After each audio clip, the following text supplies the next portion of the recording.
Remember, we have 2 ears and 1 mouth, so we can listen twice as much as we speak. So stay with us as we listen to both sides of the story.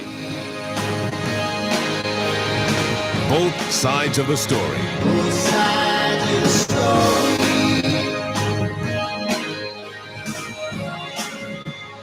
Both sides of the story.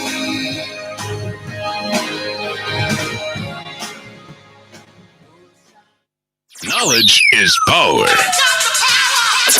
Class is in session. Power 106.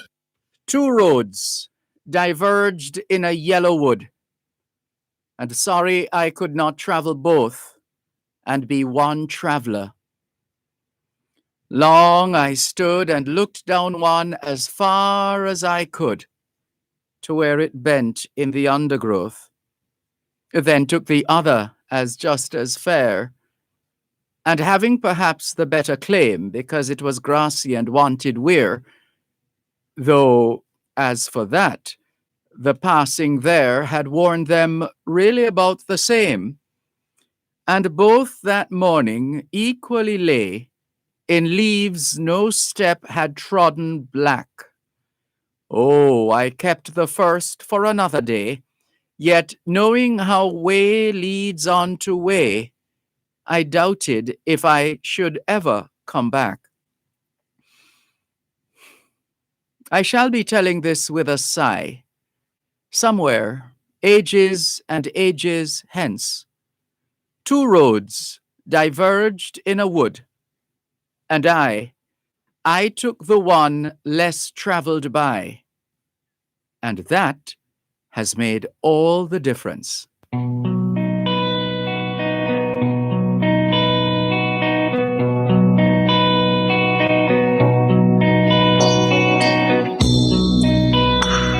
The road ahead is empty. It's paved with miles of the unknown.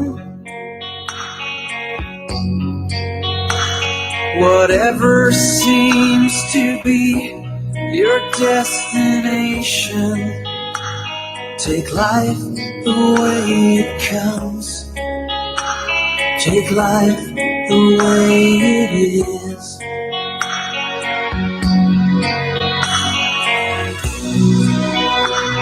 Horizon in the distance, so close and yet so far away. You shouldn't be surprised when on arrival the dream has flown away and fear's not here to stay. The road ahead never gives away a promise. The road ahead is a highway or a dead-end street. A dead-end street. Raindrops on your windscreen, they fall from heaven or from hell. You drive into the light or into darkness, uncertainty as your guide. The road ahead will never give away the promise.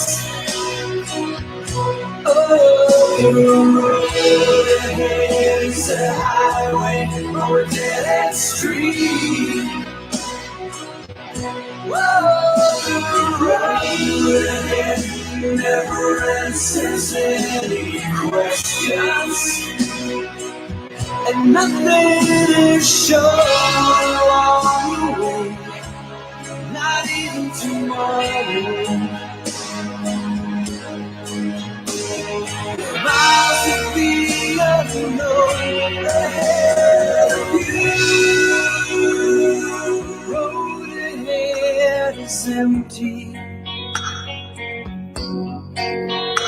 it's paved with miles of the unknown. Whatever seems to be your destination, take life the way it comes. Take life the way it is.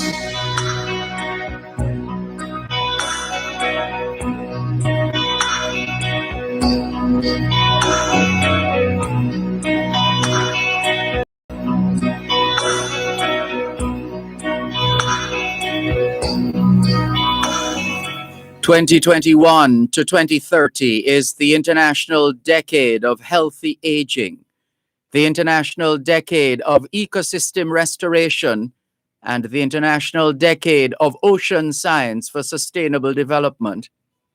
It's the 12th day of the 4th month of 2021, the International Year of Peace and Trust, the International Year of Creative Economy for Sustainable Development, the International Year of Fruits and Vegetables, the International Year for the Elimination of Child Labor, and the International Year of Health and Care Workers.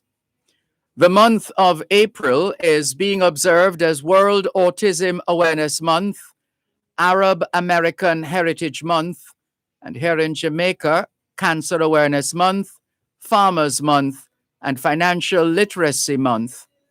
It's Cosmonauts Day in Russia, National Redemption Day in Liberia, and tonight the world will celebrate Yuri's Night.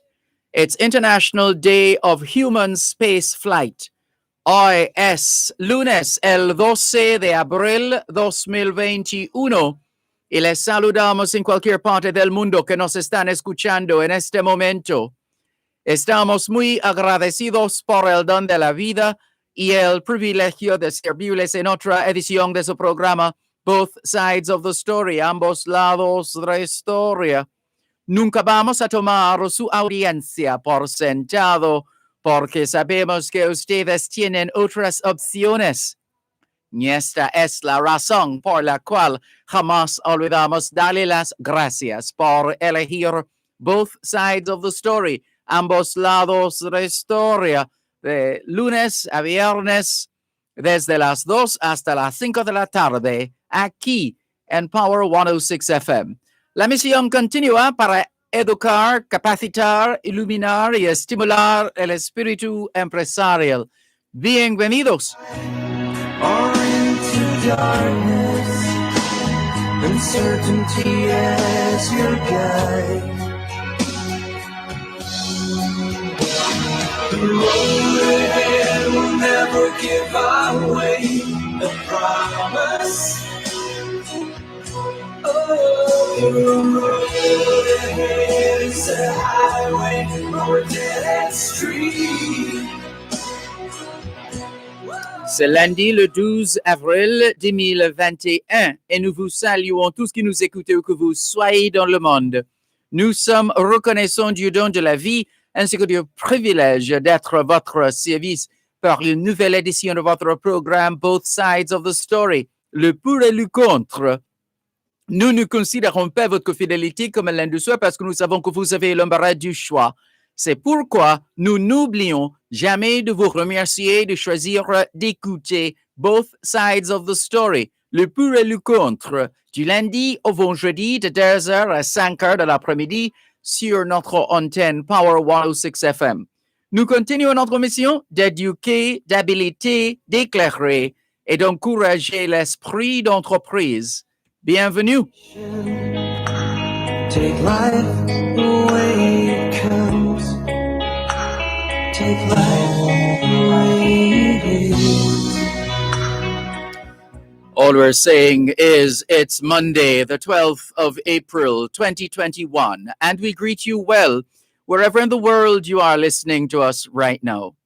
We remain eternally grateful for the gift of life and the privilege to serve you on yet another edition of your program, Both Sides of the Story. We don't ever take your listenership for granted because we know you have choices. And that's why we never, ever forget to remember to say thanks. for choosing to listen to both sides of the story, Monday to Friday, 2 to 5, right here on Power 106 FM. The mission continues to educate, empower, enlighten, and encourage entrepreneurship. Welcome. Whatever seems to be your destination, take life the way it comes. Take life the way it is. We started out this afternoon with the poem The Road Not Taken by Robert Frost. The Road Not Taken by Robert Frost. And we've paired that with The Road Ahead by City to City. The Road Ahead by City to City. We'll tell you more with respect to our choice of poetry and song this afternoon. But first, good afternoon to those listening to us on 106.1, 106.3, 106.5, 106.7, and 106.9. From Moran Point to Negril Point, from the Goat Islands to Galena Point, this is Power 106 FM, serving Jamaica and the diaspora. Hello to those tuned in via the Power 106 FM app, which you would have downloaded from the App Store or the Google Play Store, depending on the nature of your device. Downloading is free, and listening is also free.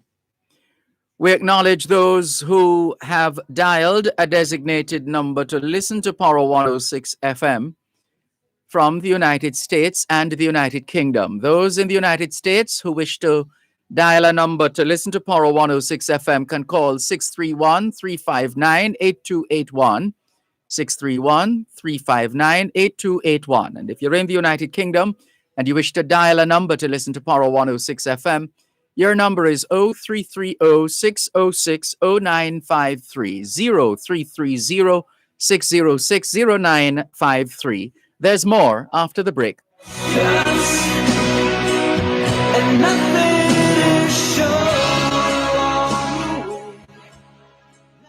You're listening to Power 106 FM. The time is now 2:15. NIS pensioners, early encashment continues. Pension order vouchers with payable dates in April 2021 may be encashed as of April 8. All payments for the month of April may be collected at the same time at your nearest post office. Note, pension vouchers can only be encashed at post offices. A message from the Ministry of Labour and Social Security.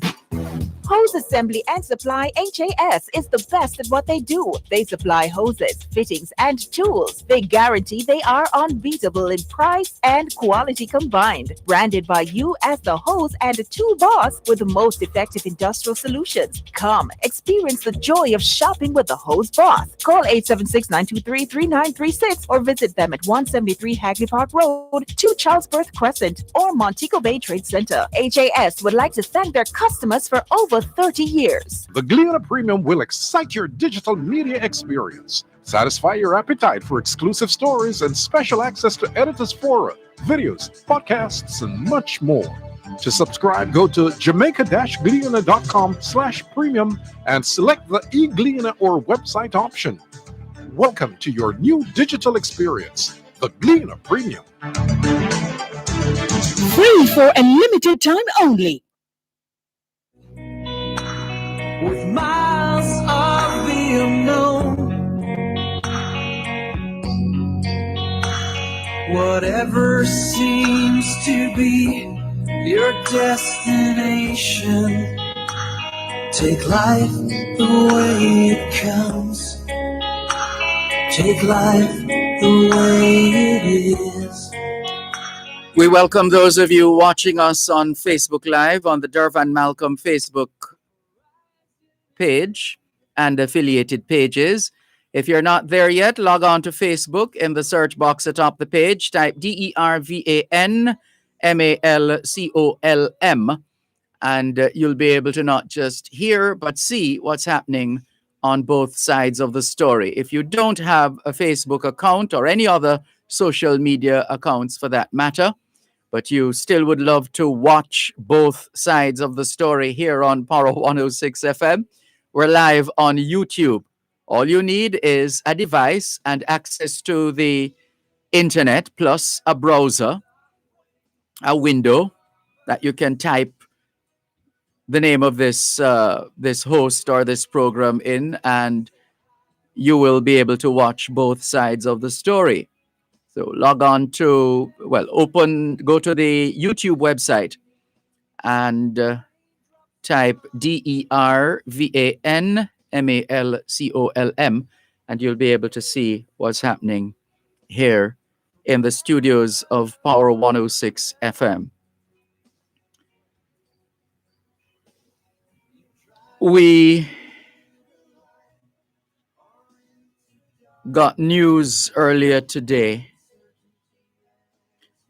of multiple casualties in a crash on the Vineyards leg of Highway 2000. Now, those of us who have followed this station, you would know that we put a lot of premium on road safety, and we have done years of public education. The details are still outstanding, and we, other than what has been in circulation of someone with a smartphone capturing the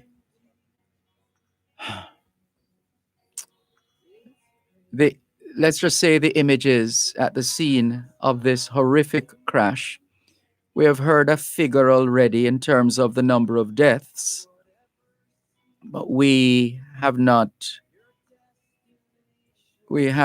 been able to confirm. In fact, the stories that we're looking at from the established news apps made multiple casualties reported in Highway 2000 crash.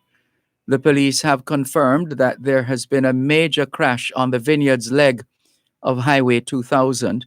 The police's corporate communications unit, while confirming the incident, said several officers were on the scene, but said details surrounding the incident were not yet available. Reports reaching the Observer online are that there were multiple casualties and injuries from the crash, which involved a minibus and a small truck. That's as much as we've been able to glean so far. As far as the gleaners reporting on this horrific crash is concerned, we're just waiting on the... Here we go. Let's hear how the gleaner is covering this story.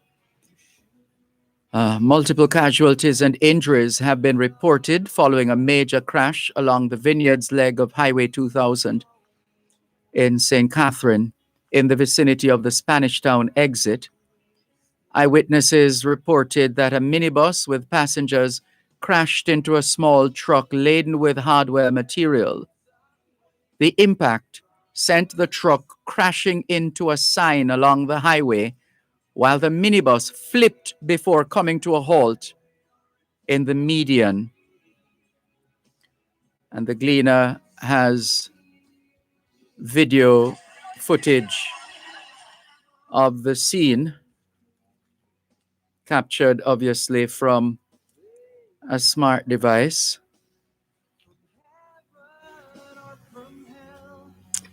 The song this afternoon is a reminder. But those of us who are in a hurry, we're moving away from the specific incident now, just to say, whatever our movements on the road ahead, as this song says, the road ahead by City to City says, the road ahead is empty. It's paved with miles of the unknown. We don't know what lies ahead. That's the story of life, isn't it? We can plan, we can project, we can prognosticate, but we don't know what lies ahead. We really don't. So the road ahead is empty. It's paved with miles of the unknown. And then we are cautioned, whatever seems to be your destination, take life the way it comes. Take life the way it is. In other words, don't get distracted. Stay focused, eyes on the road, control of the vehicle. Always ensure we're in control of the vehicle, whatever the vehicle is, whatever kind of vehicle it is. So if we are in control of ourselves and in control of the vehicles we operate, including our feet for pedestrians, then it means that we'll be in a better position to indeed take life the way it comes and to take life the way it is. We're better able, for want of a better expression, to roll with the punches if we're in control. And the lyrics go on, horizon in the distance, so close and yet so far away. Isn't that something? Wherever we're going is not, it appears to be so close, yet so far away. And then we're cautioned once again, you shouldn't be surprised when on arrival, the dream has flown away and fear is not here to stay. Whatever dreams, whatever plans that the occupants of these units had,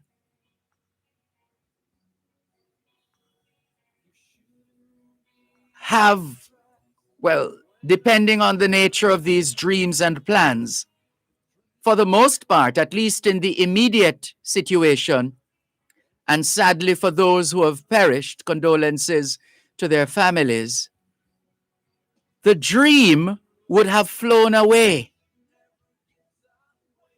There goes the dream for this individual, the dream of this individual.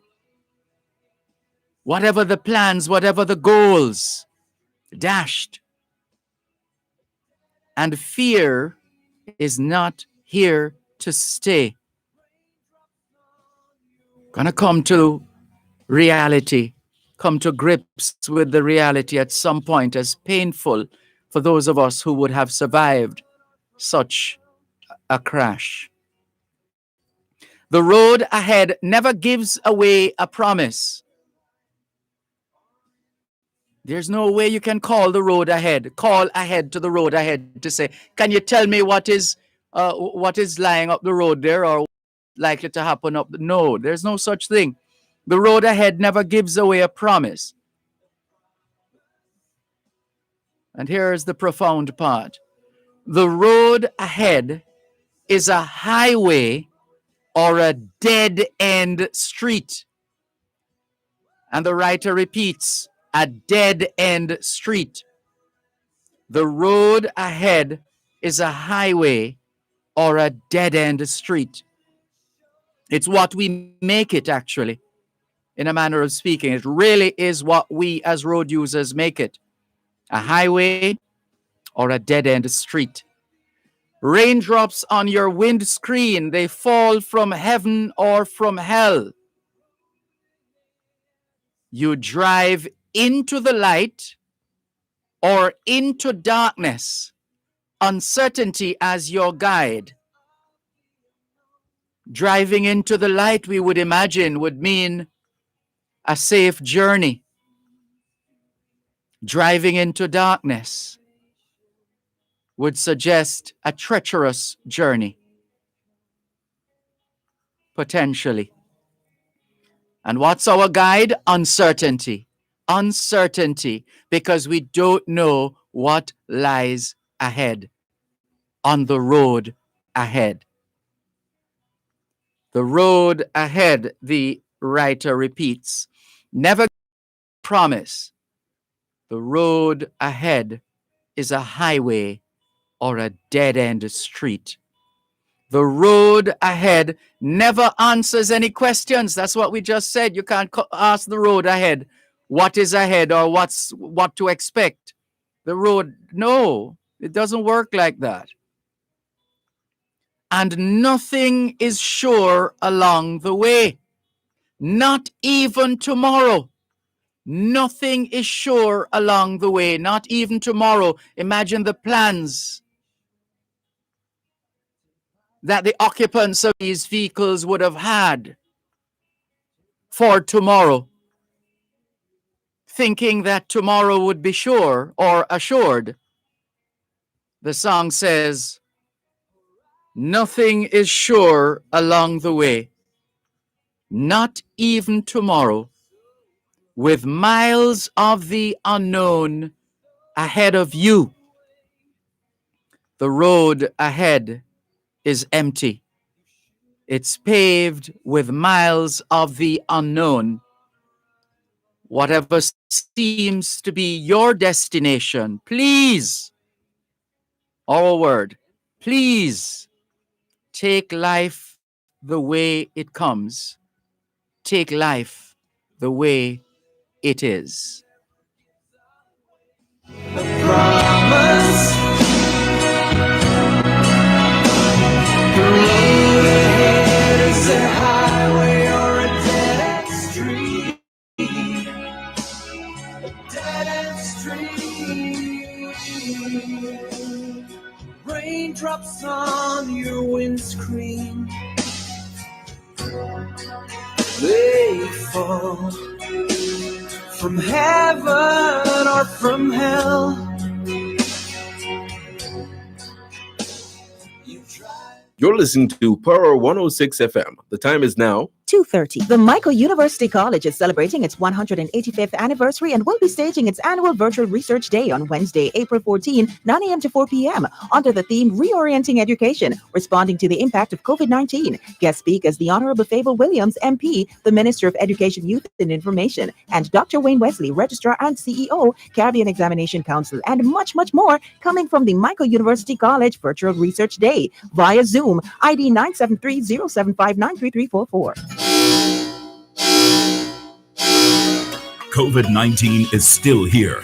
Always wear your mask correctly while in public places, covering your nose and mouth at all times. Masks should never be worn over the head, under your chin, below your nose, or hanging from your ears.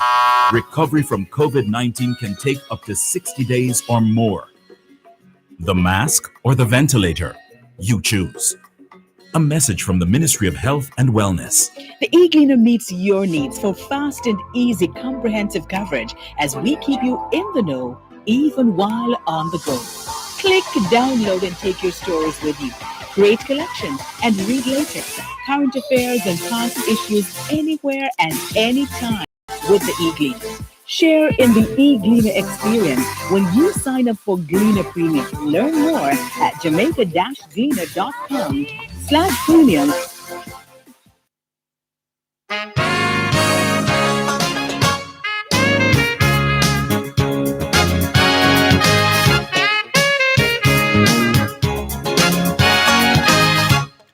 It's a Monday afternoon, just after 2:30, and that means time for Land Solutions. This is the program where all your land-related matters are dealt with. Anything at all to do with the sale or purchase of land, you've come to the right place. Here are the numbers to call: 876-922-4112, 876-922-4113, and 876-922-4114. The text line for Land Solutions is 876, and Calicia is going to help us here. 876-881-5254. Hello, Dervan. Good afternoon. Thank you very much. 876-881-5254. It's been 2 weeks. You would well understand. The need to refresh the memory. The website is landsolutionsja.com. Landsolutionsja.com. The Facebook page is facebook.com/landsolutionsja. The email address is gloria@landsolutionsja.com. gloria@landsolutionsja.com. The law firm Brown, Findley and Company is headquartered in Suite 39 of the Winchester Business Center, corner of Winchester Road and Hope Road in Halfway Tree, St. Andrew. They also have an office upstairs, Shop 6, the JN building in Ocho Rios, St. Anne. They encourage you to call ahead instead of turning up in light of the COVID-19 infection prevention and control measures and protocols. The numbers to call the law firm Brown, Findley and Company, 876-908-1950 or 876-908-3518. In a moment, your host on today's edition of Land Solutions, attorney at law, Calicia Findley.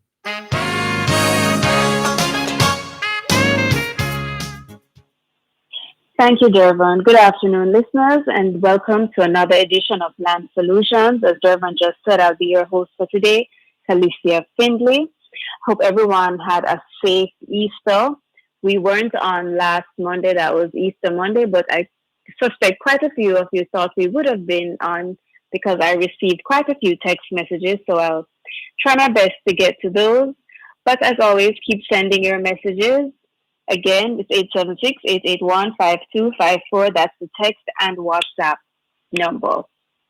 So someone wants to know if their pastor can witness their will. So can a pastor witness someone's will? Yes, your pastor can witness your will. And no, your pastor does not have to be a JP.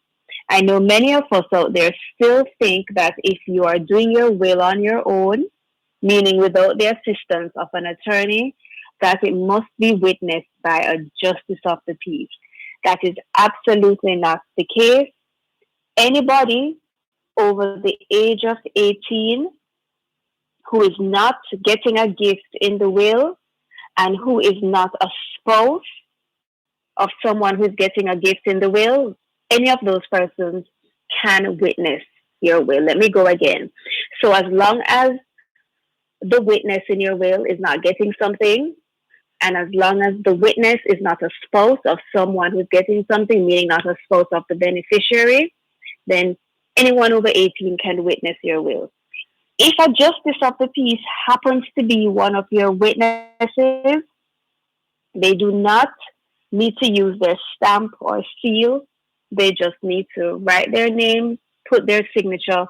That's it. In fact, as I always say, when someone or a justice of the peace, even an attorney, if they put their stamp or seal on the will, we have to explain to the court why this is done. So nothing special required. This is actually one of the reasons why a will does not have to be prepared by an attorney. Of course, it is advisable to seek legal advice and to have an attorney prepare your will.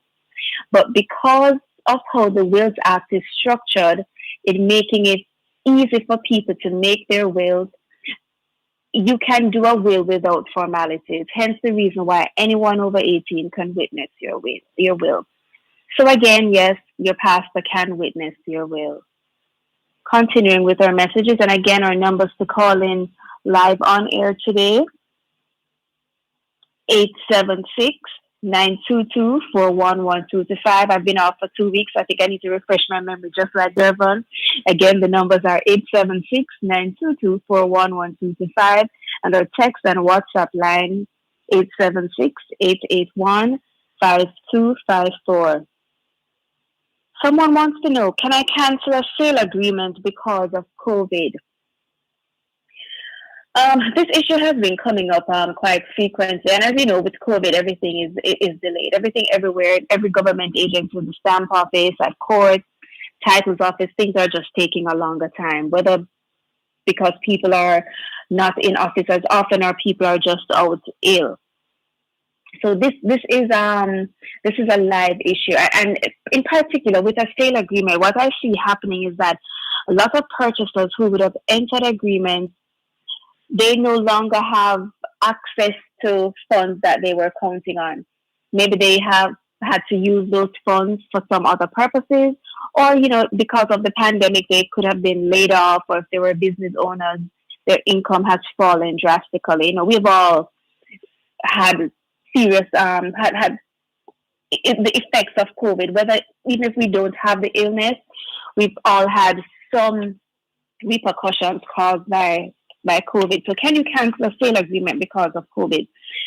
Technically, the answer is no, particularly if there is no provision in the sale agreement for what we call acts of God.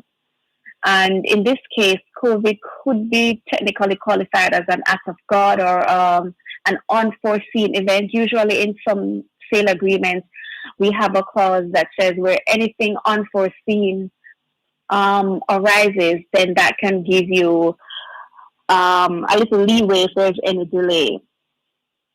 But as I said, technically, no, you can't cancel because of COVID. You can't just say, well, there's now COVID, I'm not making enough money, I can't. So, of course, the first thing you would do is try and negotiate with the other party, see if they will give you an extension. And let me just say, though, going forward, perhaps, and especially for those of us who are attorneys, when we are doing our contracts, we perhaps now need to be more mindful of the clauses we include in those contracts, because so many things will have arisen over the past couple months because of COVID that we perhaps didn't think of. So now would be the time to revisit our documents to see how best we can protect our clients. Continuing with our messages, is there a storage fee for a will? I'm going to assume that this is in relation to wills kept by us in our office. No, we don't charge a storage fee for wills. If someone is making a will, we do the will in triplicate, meaning 3 copies. We keep 1, and we give 2 to the testator. The testator is the person who makes the will. And no, we don't charge. And I don't think most attorneys charge to keep a will for our clients. You can also store your wills in safety deposit boxes at the bank, and I suspect they have a fee for safety deposit boxes. But whatever you do, 1, please make a will. You have nothing to lose. Make a will. It can't hurt you. And 2, make sure you put it up safely. As I say all the time, it doesn't make any sense for you to have a will, have the best of intentions to provide for your loved ones, and then when you die, nobody can find your will, or nobody even knows that you have a will. So yes, put it up carefully, but tell someone, leave a copy with someone that you trust, but don't just have it there and no one knows about it. Over to our WhatsApp line.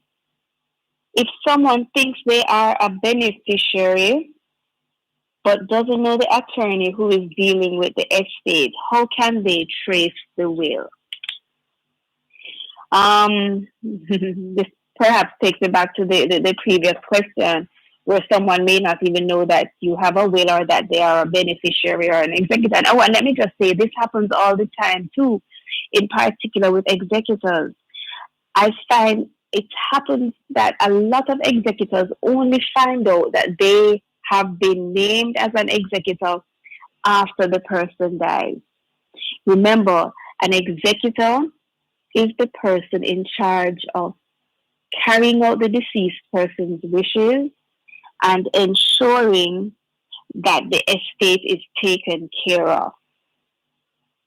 it is a position that comes with great responsibility. So if you are considering making someone your executor, or if you've already done your will and you have named someone as your executor, preferably two people, how can you not tell this person? Don't you want to know that this person is willing to ask? Because yes, you might have a good relationship with someone, you know. You may be the best of friends. You may be your pastor, your principal, someone who you know and trust. But the person may not be willing to be your executor, or they may just not even be capable of being your executor. So this is something that you have to discuss with someone. So back to the initial question. If someone thinks they're a beneficiary, but they don't know which attorney is handling the will, how can they trace the will? They can start by doing a search at the Supreme Court of Jamaica to see if an application has been lodged for probate. These are public documents. I know sometimes, though, I find nowadays, you see, when let's just say an average person walks in off the street and they request a particular file at court or a particular estate, the court is reluctant to divulge that information. So it is best to request that information through an attorney. So retain an attorney. The attorney will assess their interest in the estate. If you are a beneficiary, if you suspect you're a beneficiary, then the attorney can then make the request from the court to get a copy of the will, if in fact a will has been filed at court. Because a lot of times, you know, people think that there is a will, they think that an application has been made for probate, they think there's some filing at court. And often when we do our searches at court, we come up empty-handed. Yes, they may indeed be a will, but perhaps the executors have not gotten around to making an application in court. So you have to consider all those things before trying to assess whether you are a beneficiary or not. And let me just say quickly, remember, even if you are a relative of someone, if it is your mother, your father, your brother, you are not automatically entitled to anything in their will. So they could very well have made a will. It could be filed at court, but you may not be a beneficiary. So don't expect that there is something for you in your relative's will. Again, our numbers to call in live on air, 876-922-411-225, or text and WhatsApp line, 876-881-5254. This is Land Solutions. You're listening to Power 106 FM. The time is now 2:45. Healthy habits start with washing your hands several times daily with soap and water. If soap is not available, then use Benjamin's hand sanitizer and use Benjamin's rubbing alcohol for frequently touched surfaces to help prevent the spread of germs and viruses. Don't touch your face with your hands or rub your eyes. Any virus on your hands can make you sick, so wash your hands frequently. Your health is in your hands. Stay healthy with Benjamin's, a trusted name for over a century. Tune into Farm Talk, 6:18 to 6:35 a.m. the first Tuesday of every month, and 6:18 to 6:45 p.m. the last Tuesday of every month for First Hand in the Field. Real issues, real solutions. Join the Newport First Hand team in the field as they identify problems and tell you how to address them. First Hand in the Field, Real Issues, Real Solutions is brought to you by Newport First Hand Jamaica Limited, the first on the land.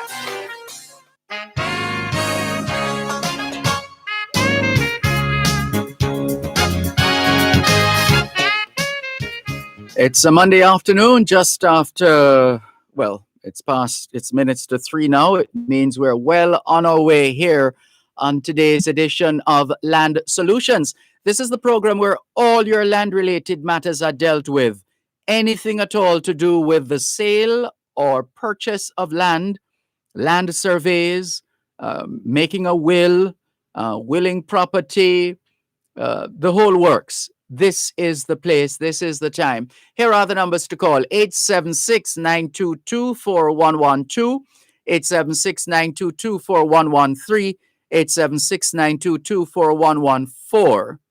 The text line for Land Solutions today, 876-881-5254, 876-881-5254. The email address is gloria@landsolutionsja.com. gloria@landsolutionsja.com.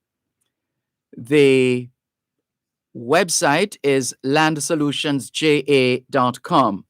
On Facebook, it's facebook.com/landsolutionsja.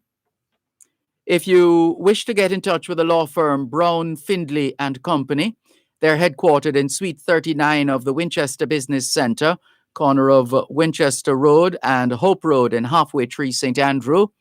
They also have an office upstairs, Shop 6, the JN building in Ocho Rios, St. Anne. In light of the prevailing infection prevention and control mechanisms on account of COVID-19, we're all being encouraged to call the offices of Brown, Findley and Company, and we'll be advised accordingly. And the numbers to call, 876-908-1950 or 876-908-3518. Once again, here's attorney at law, Calicia Findley. We have a caller for you, Calicia. Thank you, Dervan, and also to those of you who may want to visit us in the Ocho Rios office on a Thursday, the number there to call is 876-974-6083. Hello, good afternoon. Good afternoon, Miss Finley. Hello. Hello, how may I help you? Good afternoon. Good afternoon. Are you hearing me? Go right ahead. You're live on air. I one question, Miss Finley. The two people, yeah, are you hearing me? Yes, I'm hearing you. Go right ahead. The two people that witnessed the will are the same two people that call the executors? They can be the executors. They can be. So your witnesses can be your executors, but remember, your witnesses cannot be getting anything in the will, so they cannot be the beneficiaries. I hear that part. Executors can be. I am not too plain. That's why I'm calling you to ask you if the two witnesses can be the two executors. Yes, they can. Okay, thank you. Thank you. You're welcome. Thank you for calling. Someone who says they're a loyal listener from overseas wants to know if we still need a TRN. With everything that is happening with COVID, has that been relaxed? No, unfortunately, it has not. And I understand the concern, and particularly the question, because travel now is so restricted. And usually for some clients who are overseas, they would just hop on a plane, come here, sign their documents, and apply for their TRN at the same time. But no, the TRN requirement has not been relaxed. You still need a TRN if you live overseas, even if you never plan to set foot in Jamaica. And it can be done online. You can go to the tax office's website, taj.gov.jm, or when we are sending you the documents, we can send you the TRN application also. But no, you still need a TRN once you are conducting any business in Jamaica. That will have to be processed through Tax Administration Jamaica, meaning any tax office or the stamp office. Someone says, can someone purchase land using a justice of the peace? Or I should have said, someone has asked, can someone purchase land using a justice of the peace? And I'm happy for this question because it happens all the time, particularly where land does not have a registered title. And I'm choosing my words carefully. As I said before, it is done all the time, and it can be done, but it should not be done. I don't advise that it be done.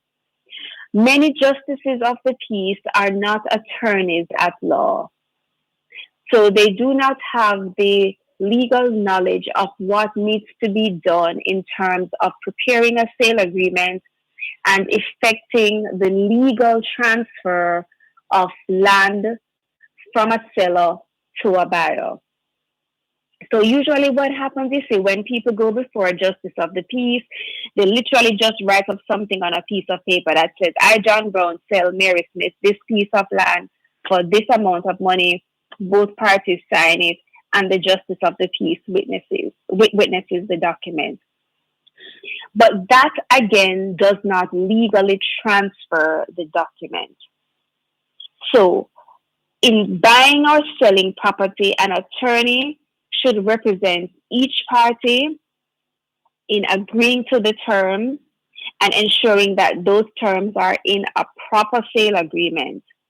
In a case like this, a justice of the peace can witness a signature. So that's all that we would require the justice of the peace to do. And in fact, when you're buying and selling property for a sale agreement, it can be witnessed by any adult. It doesn't have to be witnessed by a justice of the peace. And we as the attorneys can also witness that document for you. So a justice of the peace is not an attorney. So please ensure you go to an attorney and you have legal advice when you're buying or selling property. This person also wants to know what documents should a buyer get from the seller when they're buying documents. And thank you so much for what that does is that it puts the owner to do their due diligence. So in short, what I'm saying is that a seller is not obligated to give the purchaser any particular document. Yes, of course, the seller has to show that they have good title. But when it comes to getting, for example, a valuation report, a survey diagram, or a surveyor's identification report, there is no law that says it is the seller's responsibility or it is the purchaser's responsibility. But failing that, the absence of any specific requirements, it is the purchaser who needs to do their due diligence and ensure they get these documents when purchasing property to ensure that what they are supposedly buying is what they're getting.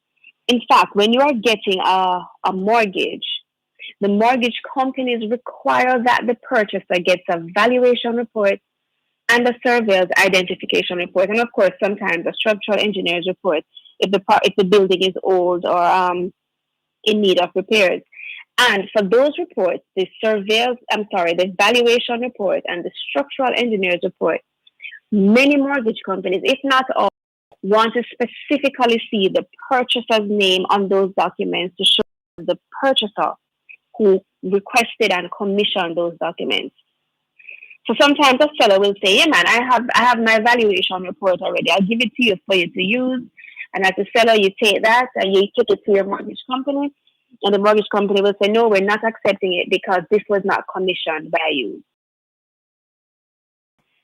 Caveat emptor, buyer beware. When the onus is on the purchaser to do their due diligence and get those particular documents. Again, surveyor's identification report or a survey diagram on the type of property that is being purchased, whether there's a title or not, and a valuation report.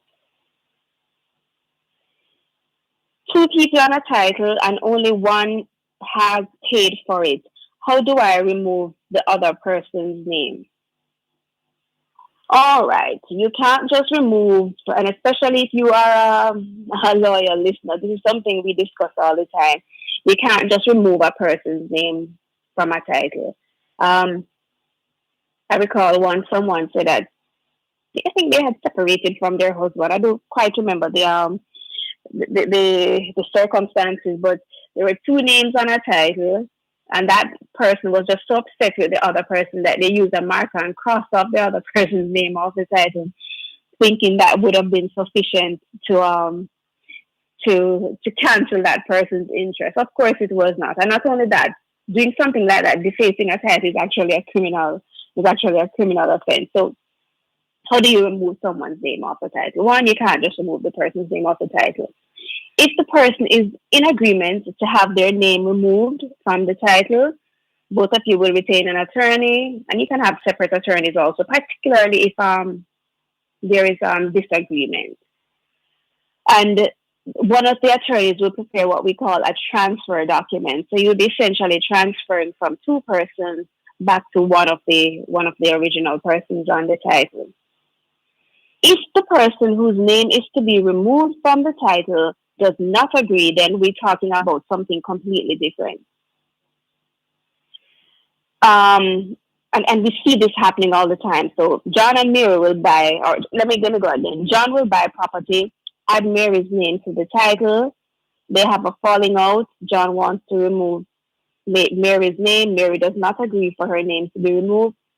Something like that can only be resolved in court. And when you go before a judge with a matter like this, you have to come with clear and convincing evidence as to why Mary's name should not be on the title. So you can't just come and say, well, I don't like Mary anymore and I want her name off the title. So there's certain requirements that you will have to show. So again, please be very careful about who you add to your title. Once you add someone to your title, they become an owner along with you, even if they did not pay any money, even if they did not contribute to the purchase of the property. Be very careful. What's the best way to will my house to my 5 children?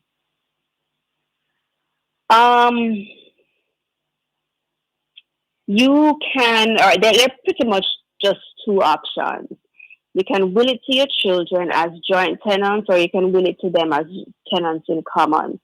So if you will it to them as joint tenants, so you have 5 children, one of the children dies, everything will go to the remaining 4 until the survivor takes all. If you will it to them as tenants in common, they each take equal shares, and they in turn can will their share to other persons. This is one of the reasons why you must get legal advice when you are preparing a will, because depending on the wording that you use, you may end up willing it to them as joint tenants when you wanted to will it to them as tenants in common. But let me just say, we see quite often people willing a room in a house to one child, another section of a house to another child, another house on the same property to another child. That really is of no effect, because title is for land. So all the children's names are going to be on the title. The title isn't going to say the room on the left is for Mary, the room upstairs is for John, the room downstairs is for Stuart. So you cannot will a property, you cannot will a house room by room. You're willing the title. So be very careful. If you're in a situation like this and you're not quite sure what to do, perhaps the best that you may do, and I'll get back to this after the break, is to have the property sold and have the proceeds shared. This is Land Solution. You're listening to Power 106 FM. The time is now 3 o'clock. The Ministry of Health and Wellness wishes to advise the public that persons 60 years and older, staff members from the Department of Correctional Services, Jamaica Fire Brigade, Passport, Immigration and Citizenship Agency, PICA, and Jamaica Customs, tourism workers and teachers and other employees of educational institutions can now make an appointment to attend a vaccination blitz site. Appointments can be made by visiting www.moh.gov.jm or calling 888-1-LOVE. That's 888-663-5683. You may ask a friend, relative, or a healthcare provider to assist you with booking an appointment. Be reminded that the curfew, this would have been for last weekend, but except to say that persons should make arrangements to be transported to and from the vaccination blitz sites across the island. The Ministry of Health and Wellness thanks the public for their cooperation. Tune into Farm Talk, 6:18 to 6:35 a.m. the first Tuesday of every month, and 6:18 to 6:45 p.m. the last Tuesday of every month for First San in the Field. Real issues, real solutions. Join the Newport First San team in the field as they identify problems and tell you how to address them. First San in the Field, Real Issues, Real Solutions is brought to you by Newport First San Jamaica Limited, the first on the land.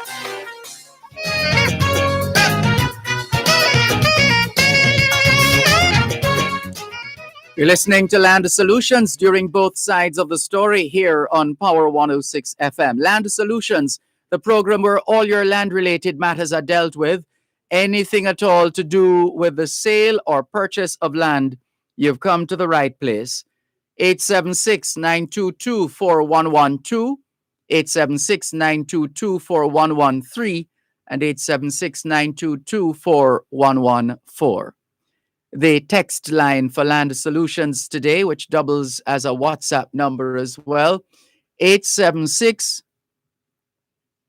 881 5254.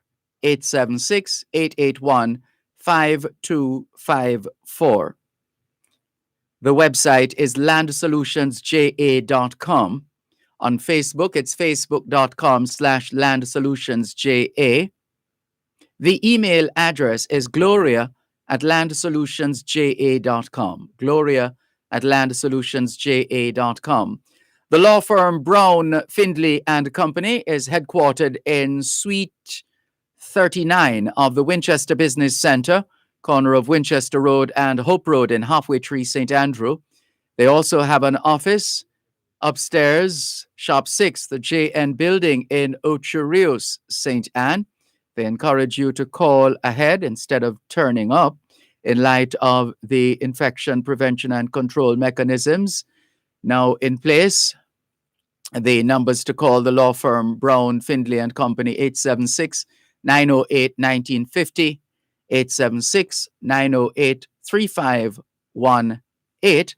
And attorney at law Calicia Findlay has the number for the Ocherios office. Over to you, Calicia. Thank you, Dervan. The number for the Ocherios office, and we'll be there this Thursday, this and every Thursday, usually between 10 a.m. and about 2 to 3 p.m. That number is 876-974-6083. Again, that's 876-974-6083.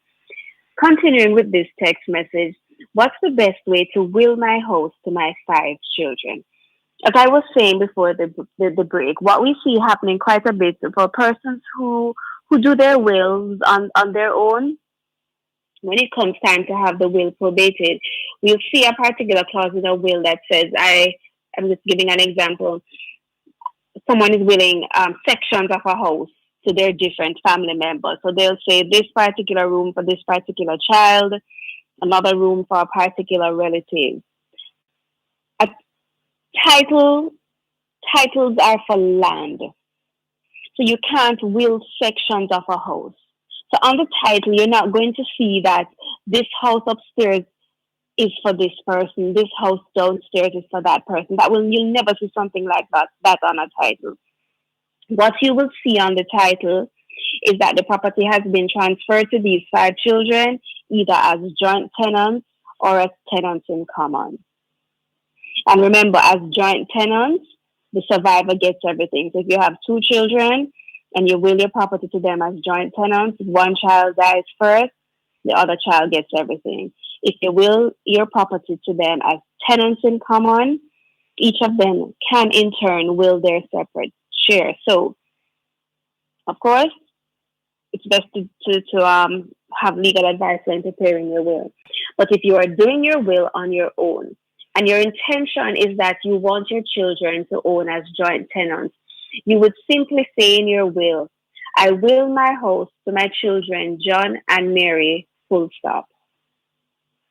Once you don't add any additional words, the law says they get it as joint tenants. So you want them to own as joint tenants, you say to John and Mary, full stop, that's it. If you want them to own as tenants in common, meaning you want them to be able to will their separate share, then you would say, I will my house to my children, John and Mary, or I will my house to my children, John and Mary, in equal shares. So that's the distinction. Again, I wouldn't expect lay persons to know this, which is why we always stress that you should get legal advice when making a will. But what happens quite frequently is, and this is the case with this text message, it can be difficult for someone. You have 5 children or 1 or more, and you're not quite sure. One child may be interested in the house, one child may be overseas, and they have no intention of ever coming back to Jamaica. So if you and you don't want to will the house to one child and then exclude the other one, have a discussion with your children. And if all else fails, you can simply state that you want the house to be sold by the executors and then the proceeds be shared equally between the children. And sometimes I know persons, you have an emotional attachment and you want your property to stay in the family forever, but sometimes it may not be practical, especially for those of you who may have your children overseas and they have no intention of ever coming back to Jamaica. So sometimes it's best for it to be sold. And I know quite a few people also, they want to know that the property is there so their children can come and stay there whenever they come to Jamaica. I understand that. I get the emotional aspect behind it, but again, it may not be practical because what is the point in having a house there vacant for all intents and purposes all the time for someone who may visit Jamaica once every couple of years, and we know how sometimes how our overseas relatives are. They come to Jamaica and they may not even stay in their house. They may want to go to a hotel or go to a beach. So these are all things that should be considered when making your wills. Again, our numbers to call in, 876-922-4112 or text line 876-881-5254. Numbers to call us in office, 876-908-1950, 876-974-6083. Over to our WhatsApp line. If I add my son's name to my title, can I take it off later on when he's ready to use his NHC benefits? If yes, and let me just break that down a bit for those of you who may not be familiar with this whole NHT issue. Sometimes when you add someone's name to a title and that person later on in life wants to use their NHT benefits or take advantage of their NHT benefits, there is the possibility that the NHT may say, we're not going to or we're unable to give you a loan because you already own property. It has happened before. There are ways around it, particularly if the person can show that their name was added to the title for what we call estate planning purposes. So you can say, listen, I was just 5 years old when my mother put my name on the title. I didn't have anything to do with this. This was just because, eventually she wants to will the property to me. So that's a way around it. So in a case like this, if you want to add your son's name to your title, yes, there is a possibility that, of course, your son would have to agree that you can remove his name for him to then access his NHD benefits. But then, we have to look at the cost and the time. So it's going to take several months to remove someone's name from a title. And of course, you're going to have legal fees and the transfer tax. So yes, it can be done, but it may take time. And especially also, let us say this son now wants to buy a property urgently. He wants to enter a sale agreement and get his loan from the NHC. The seller may not be willing to sit and wait 3 to 4 months for his name to come off a title, because he would have to wait for his name to come off a title before he can start his NHC application. So those are things we have to be mindful of. How do I sell a piece of my land? Well, let me stop you right there. And this is what causes problems.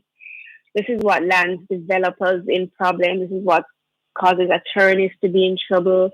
This is what causes buyers to take sellers to court, because somebody will claim to sell a piece of land to someone, and then 5, 10, 20 years down the line, they're still unable to get a title. So you can't just sell a piece of your property like that. It's not like this cake where you can cut off a slice and give it to someone.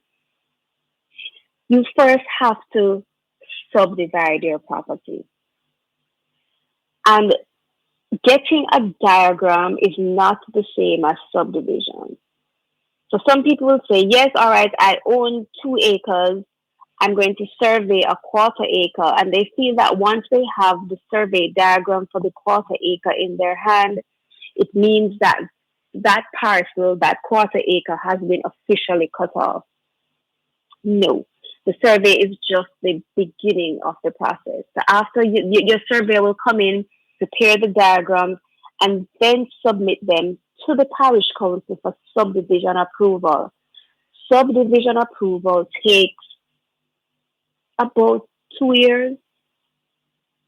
And once you get subdivision approval, you come to us as the attorneys to then apply for the title for the separate pieces, for the separate lots. So in short, how do you sell a piece of your land? You have to get subdivision approval, and then you get a title for the different parcels. So please, don't just think that you can go and sell a piece of your property. That is what causes problems. And for purchasers, I know a lot of people, land is very hard to find sometimes in Jamaica, especially cheap land. So someone will have a piece of property and someone says, listen, I find a piece of property, this person is selling it to me. Can you ensure the sale agreement is proper? When I look on it, but I said, but you don't have subdivision. You're not in any position to sell the property. And I will outline the steps to them and they get upset and they can't wait. And I guarantee you a couple months or years, they're going to come back and say, boy, I should have listened to you because I buy this property and I can't get my title. So you must get subdivision first. Don't do anything, get subdivision, and ensure you retain the services of an attorney. Interesting message. My next door neighbor sells honey and keeps bees in her backyard, which are very loud. Can anything be done to stop her? Perhaps. I'm going to assume that this is a residential neighborhood, so she could quite possibly be breaching covenants on the title. Usually in a residential development or residential area, there will be covenants, and covenants are rules on your title that tell you what you can and can't do with the property and, the nature of the neighborhood. So usually you will see something that says there should be no commercial activity, or this particular property should just be used for residential purposes. And some of them will go as far as saying they should only have one dwelling house, etc. So check your covenants to see if she's in breach. For something like this, you can report it to your parish council. They're now called municipal corporations. You can also have an attorney write her. And I'm also thinking to, not only would the bees be a nuisance, but they could also be dangerous, if they escape, come over into your property. So there are various ways to deal with this. Retain an attorney, report it to the parish council. I'm not sure if you've had a conversation with her already. You can send me a follow-up message. Let me know if that has been done and the outcome of that. We need a break, Alicia. This is that solution. Coast to Coast Concrete, the high quality concrete for fencing, roofing, foundation, and road surfacing. Call 876-754-7472. The time by Coast to Coast Concrete is 3:15. The Ministry of Industry, Investment and Commerce presents MIIC Live on both sides of the story with Dervan Malcolm every first and third Thursday at 3:30 p.m. to 4 p.m. Learn more about the manufacturing strategy, modernization in trading, foreign direct investments, and much more, right here on Power 106 FM. This broadcast of MIIC Live is brought to you by the Ministry of Industry, Investment and Commerce.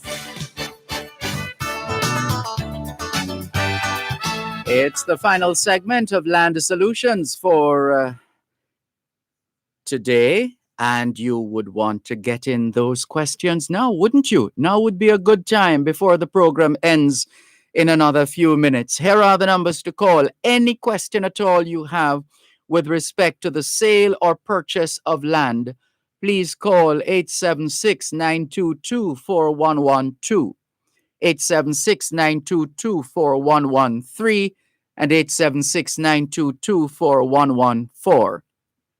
The text line for Land Solutions is the same as the WhatsApp number for Land Solutions, 876-881-5254, 876-881-5254.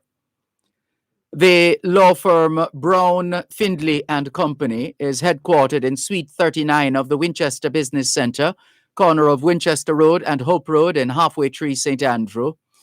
They also have an office at Shop 6 upstairs, the JN building in Ocho Rios, St. Anne.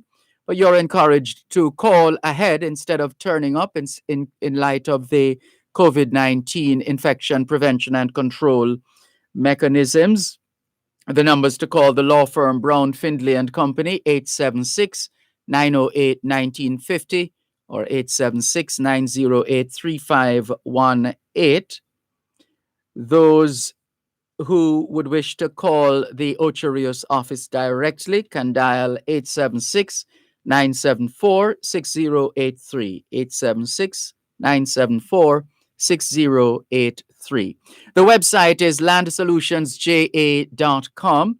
On Facebook, it's facebook.com/landsolutionsja. And the email address is gloria@landsolutionsja.com. Once again, here's attorney at law, Calicia Findley. Thank you, Dervan. Good day. A lady has a property which she started construction on. And she has a property which she started construction on and then stopped. A JPS meter was on it, which was stolen. JPS found it elsewhere. She wants to sell the land. JPS says she has to pay $1 million for light bill. What can she do? She needs to get an attorney as soon as possible. She needs to get an attorney as soon as possible to speak to the Jamaica Public Service Company. And I would need some more information because if I'm just thinking though, off the top of my head, if she can prove that it was stolen and that it was indeed actually located somewhere else, that should not have any bearing on her. But again, this is just off the top of my head. Also, in law, when you're selling property, you have to show that property taxes and water are up to date, not necessarily electricity. So if you could have this person give me a call in office tomorrow morning, I would love to get some more information. That's 876-908-1950. Someone wants to know what steps they need to take to get their title. Can you take that after this call, please, Calicia? Certainly, Dervan. Thank you. Hello, good afternoon. Hi, ma'am. Good afternoon. Hello, afternoon. How may I help? Well, I am asking you about a piece of land of which I have heard something about. Yes. The land is like I was placed on the property for around 17 years now. Mm-hmm. And the person who placed me here died. And I get to understand that the bailiff, the court bailiff attended, came here and said that I must pay the taxes for the land. So I don't refuse of paying the taxes for the land. And I according to what I've heard from you, it doesn't go very, very deeply to say I am in possession of the land, but I would like to understand, being here 17 years, what should I do? All right, let me just ask you, if someone placed you there in what position, in what capacity? Excuse me, please, but you are very low, you know. I'm asking you, you said someone placed you on the land. Why did they put you there? I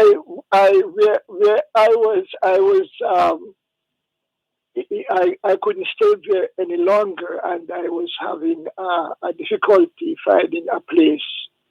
So this person told me that the land I could occupy, but the land has a house on it. So were you paying for the time that you were there? Were you paying any rent or any lease? If what? Were you paying any money to stay on the land? No. I wasn't paying any tax or any rent or any lease or anything like that. Okay. How long ago did the owner die? It has been a very long time, Miss. Give me an example. 5 years, 10 years? No, man, over 30 years. Over 30 years. So who put you? So if the owner died 30 years ago, who put you there 17 years ago? The person who put me here, he died, and he said that he was the overseer for the place. He didn't use the word executor. Let's try to take you off. You should be able to apply for a title. So I would need to get more information from you. But in general, the first thing that you would need to do is to get the property surveyed. Oh. Yes. Have you ever gotten it surveyed? No, I didn't do that. Okay, let me ask you something though. When you paid the taxes the other day, right? Yeah. Whose name came out? And you don't have to say the name, but did someone's name come out on the tax receipt as the owner? Yes. Okay, and it was an individual's name, right? It wasn't the government. It was the person who had. Okay, no problem. Understood. So the very first thing you're going to do is call a surveyor to get the property surveyed. And then once you have that survey, you're going to call me back to set up a meeting so I can look on the survey. And you're going to also need 2 people who can speak to this 30-year history of the property. I see. So start with getting it surveyed. Yes, ma'am. All right. I want to ask you. Yes, I want to ask you. The paper that I get from her, and she said it was a woman. I'm so sorry. Please say that again. I'm not hearing you clearly. Go again. The paper that I got. Yes. Notifying me to pay the taxes. Yes. Has on it the outlay, the everything on it pertaining to the size of the place and the amount of money that was paid for it, and wouldn't that serve to say that it was surveyed? Yeah, it was surveyed. No, you still need to get a survey diagram, a recent survey diagram done by a surveyor in your name. So that's what we need to use to apply for the title. Yes. All right, so go ahead and pay the property taxes. Go ahead and contact a surveyor. Yes. All right? Yes, ma'am. And then call me back in office when you have that so we can talk further. Yeah, okay. All right, thank you for calling. You're most welcome. All right, take care. Bye-bye. Good. So the message I was going to get to was what are the steps to get someone's name on a title, and I think I just dealt with that in answering that person's question. So the very first thing that you're going to need to do, again, is to get your property surveyed. You're going to need to have 2 witnesses. They don't prepare any documentation. We just need their particulars. We will prepare the documentation for them to sign. They're going to need to speak to the 30 to 40-year history of the property, pay up the property taxes, and then come into us so we can make an assessment and tell you the way forward. Good day. I got a loan approved by the NHT last year. Got the letter of commitment, which was up in December 2020. To know the seller's lawyer cannot provide the title, what can I do? All right, well, what do you want to do? Do you want to continue with the sale or do you want to cancel the sale? If, as the purchaser, you are in a position to complete the sale and the vendor or the vendor's lawyer still isn't able to, then once the time for the sale agreement has expired, you can use that to cancel the sale agreement and to request a refund. If you want to continue waiting and you want to continue with the sale, find out what is the reason for the lawyer's delay and ensure that the lawyer has requested an extension from the NHC. And this is actually not uncommon, where sometimes the vendor's attorney gets the mortgage approval, but then perhaps they are doing other applications and the time expires on the mortgage approval. If it expires, they simply have to request an extension from the mortgage company. And sometimes the mortgage approval expires because maybe they're dealing with an estate or maybe there's a lost title application. There could be many reasons. It doesn't seem that you have an attorney. I hope you do. So have your attorney get in touch with the vendor's lawyer. If not, you get in touch with the vendor's lawyer to find out the reason for the delay. The executor of my father's estate does not want to give me a copy of his death certificate or the probate. Can I sue him? You don't even need to sue him for that. It is the executor's responsibility to provide you with these. Well, hold on a second. Let me just backtrack a little bit. If you are a beneficiary under your father's estate, then the executor must give you a copy of the probate. If you are not named in your father's will as a beneficiary, even though you are your father's child, you're not entitled to this at all. So let's start there. Are you a beneficiary? If you're saying yes, you're a beneficiary, then you're entitled to this. You wouldn't even need to sue him. You can have an attorney request this of him, or you can have an attorney request a copy of the probate from the court. A death certificate is a public document. If your father died in Jamaica, you can make an application to the RGB for a copy of the death certificate. If it's a case, however, where the executor is, let us say, selling or has sold property and they haven't provided you with any of the money, or they haven't provided you with a statement of account, then you can sue him.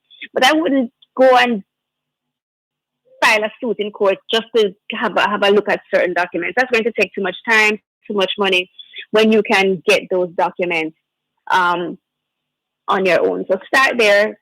Death certificate, make an application to the RGV, request a copy of the probate from the court. If you're not getting it on your own, have your attorney request it directly from the executor or from court. Thanks again for tuning in to another edition of Land Solutions. I've been your host for today, Khalesia Findlay. I have quite a few more messages to go. I'll respond to them as soon as possible. For those of you who wish to contact us in office, again, our numbers, and these are the numbers for the law offices of Brown, Findlay and Company, 876-908-1950. And to call us in the Ocho Rios office, it's 876-974-6083. As always, keep your questions coming. You may send us an email, gloria@landsolutionsja.com. You may also send us a message on Facebook or like our page, facebook.com/landsolutions. Thanks as always, and take care. Thanks, Dervan. Thank you, Shante. Bye-bye.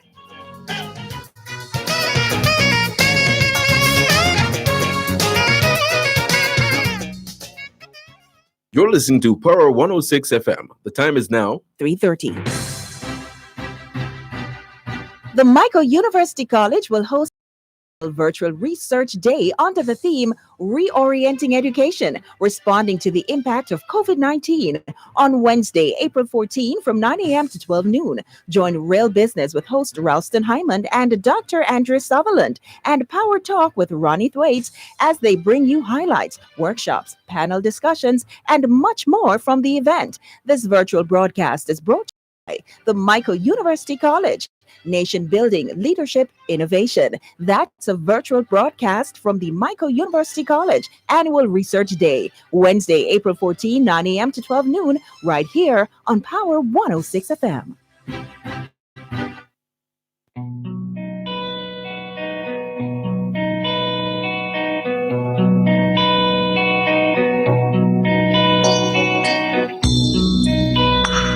The road ahead is empty.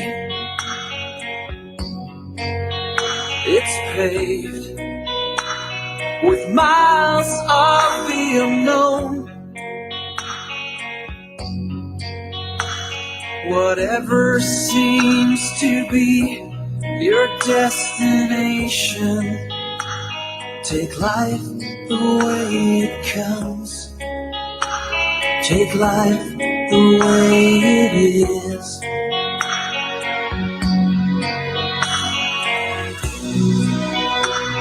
Horizon in the distance,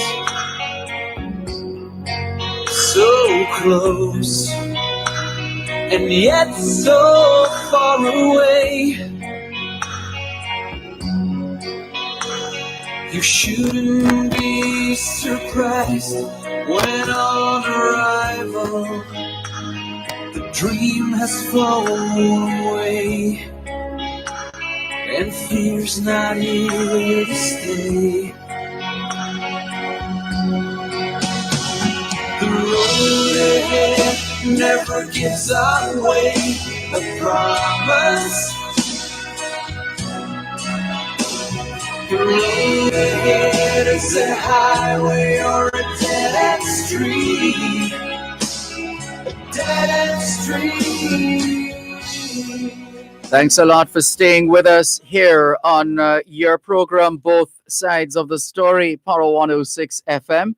I'm Dervan Malcolm, and in this segment, we want to learn more about an experience recently.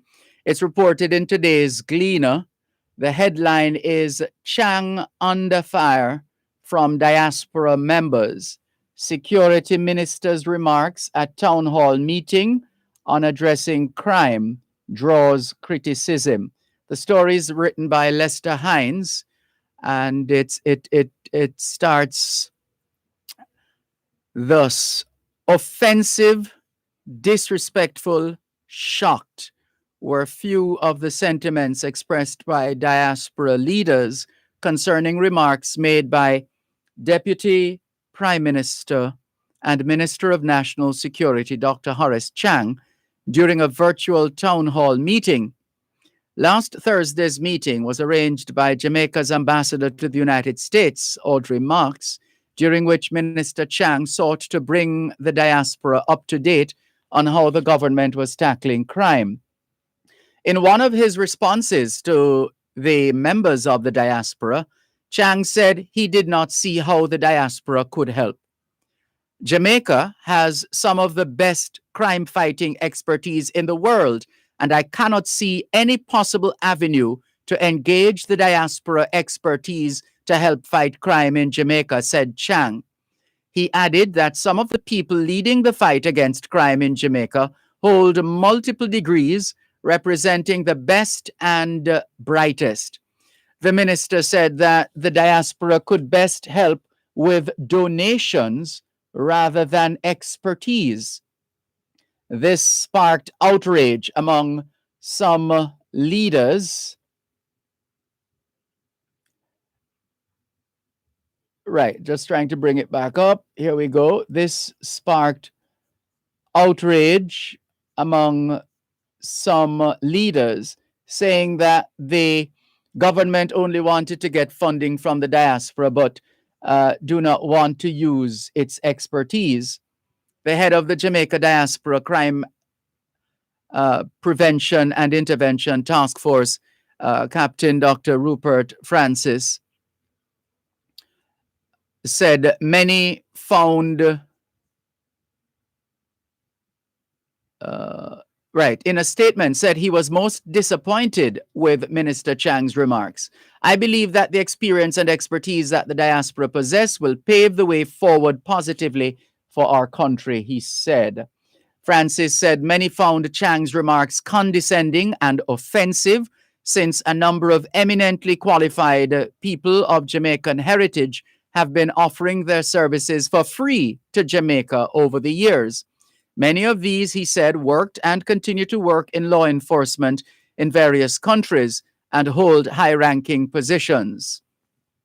Dr. Alan Cunningham, the Global Jamaica Diaspora Council member for the Southern United States region, said he was shocked and disappointed at the minister's remarks. These are remarks coming from a senior member of the Jamaican government who holds the position of Deputy Prime Minister. And for him to say he did not want our expertise is shocking at the very least, said Cunningham. He said that the Prime Minister and other ministers of government, including Dr. Chang, have said in the past that they wanted to engage with the diaspora, and to hear Chang disparage the expertise in the diaspora leaves him to wonder if these are sentiments that run throughout the government. His remarks were a huge disappointment, he said. Also expressing disappointment at the minister's statement was Dr. Karen Dunkley, Jamaica Global Diaspora Council member for the Northeast region. It is distressing that Dr. Horace Chang would choose to respond in such an offhand manner to the diaspora's sincere concern and request to find ways to amplify and expand how the diaspora can contribute to decreasing the exponential rise in crime and violence, Dunkley said. Reducing crime and ensuring public safety are imperative to Jamaica's social cohesion and national development. Deep concerns exist around the prevalence of gun violence, sexual assaults, the high rate of murder and violence against women, child abuse, public safety, and prevention measures implemented to curtail further increase, she said. The Jamaica Diaspora Northeast USA said that Chang's response should be seen either as an indication of his lack of regard for the diaspora or the urgent situation in which Jamaica now finds itself. The government of Jamaica should no longer view the diaspora as just a place to obtain financial remittances, a come-when-you-call-it partner to give money or material resources, they said in a statement. Curtis Ward, Jamaica's former ambassador to the United Nations, also expressed his disappointment. I was quite surprised coming from a senior member of the cabinet. He has a long and greater understanding of the diaspora and its expertise. So for him to make the remarks he did was disappointing, to say the least, said Ward. Several people also took to social media to voice their displeasure at Chang's remarks. The diaspora leaders said they would write to Prime Minister Andrew Holness asking for a meeting to ascertain the government's position on the diaspora. That's just so everybody else is brought into the loop, as before we get into the discussion and getting some reactions from our guests online. We're still having a difficulty connecting with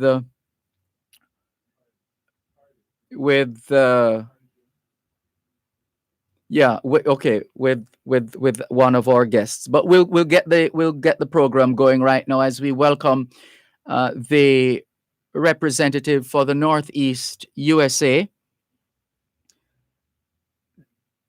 the Global Jamaica Diaspora Council representative for the Northeast USA, Dr. Karen Dunkley. Good afternoon, Dr. Dunkley. How are you? Good afternoon to you. How are you doing, Mr. Dervan, Malcolm? Good afternoon to you and your listeners. Good afternoon. Thank you very much on behalf of our listeners as well for your greetings.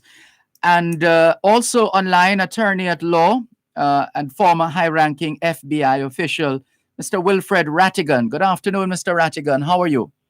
I'm doing very well, Mr. Malcolm, and a good afternoon, a pleasant afternoon to your listening audience, particularly all of my brethren and my family member, them all over the place, St. Elizabeth, Waterhouse, Whitfield Town, Meadowbrook, all over the place. Sounding exactly like a Jamaica. Hailing up everybody. That's all right. That's all right.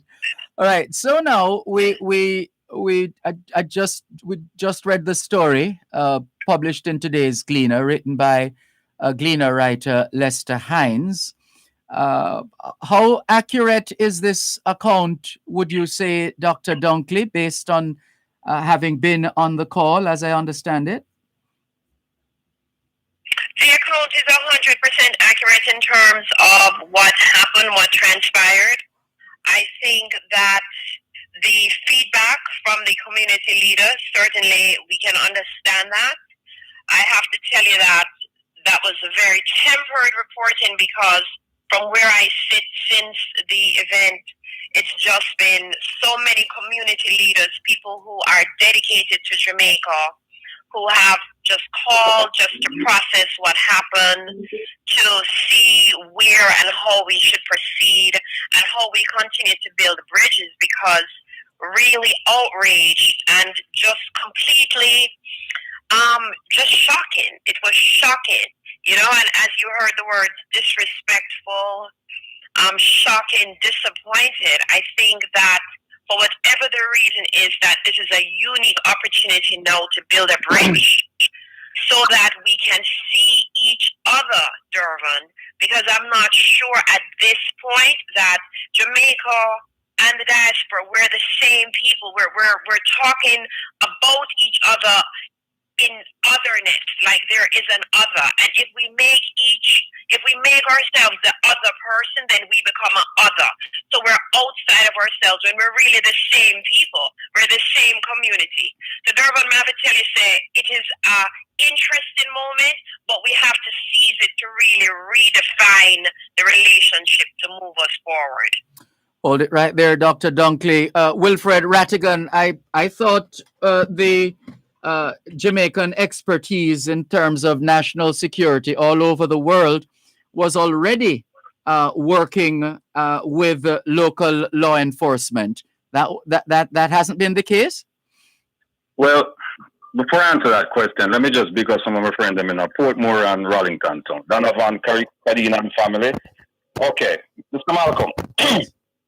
In order to answer that question, let's just go back and look at some of the initiatives that the Jamaican government has implemented in terms of crime reduction, and it goes across party lines, right? Both parties. In July 2015, they had one called "Get the Guns," which was nonsensical because the police are supposed to get the guns. So starting a program saying you're going to get guns, I don't know what that means. Then in July 2017, there was a 139-page report called "A 5-Pillar Strategy for Crime Prevention and Citizen Security." Interestingly, in that report on page 3, it mentions the involvement of the diaspora in terms of crime prevention and citizen security.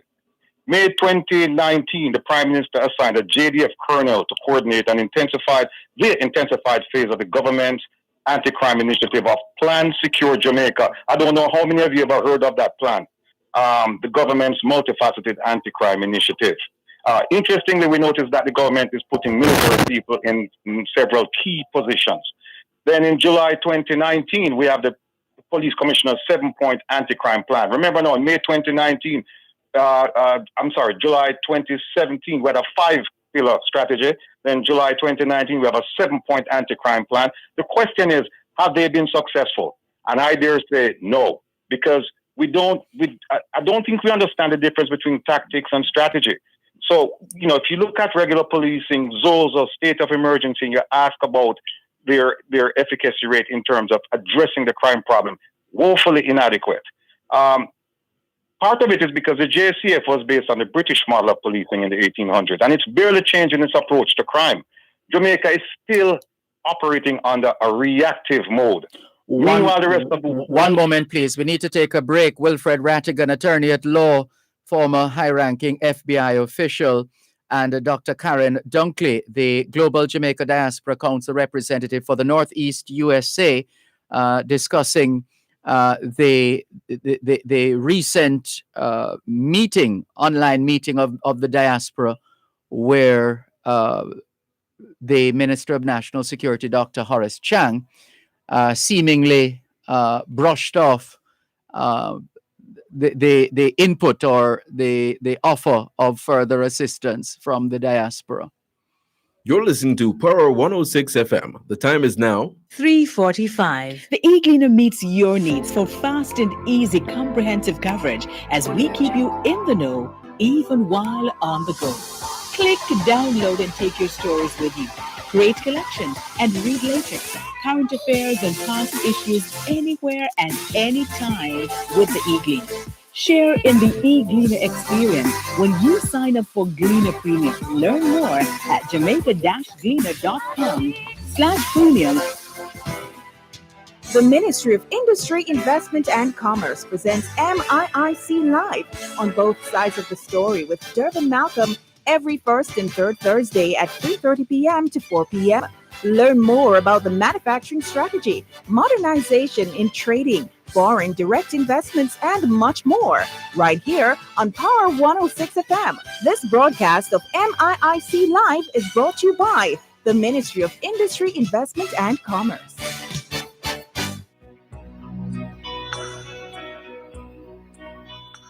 Thanks a lot for staying with us here on your program, Both Sides of the Story, Power 106 FM.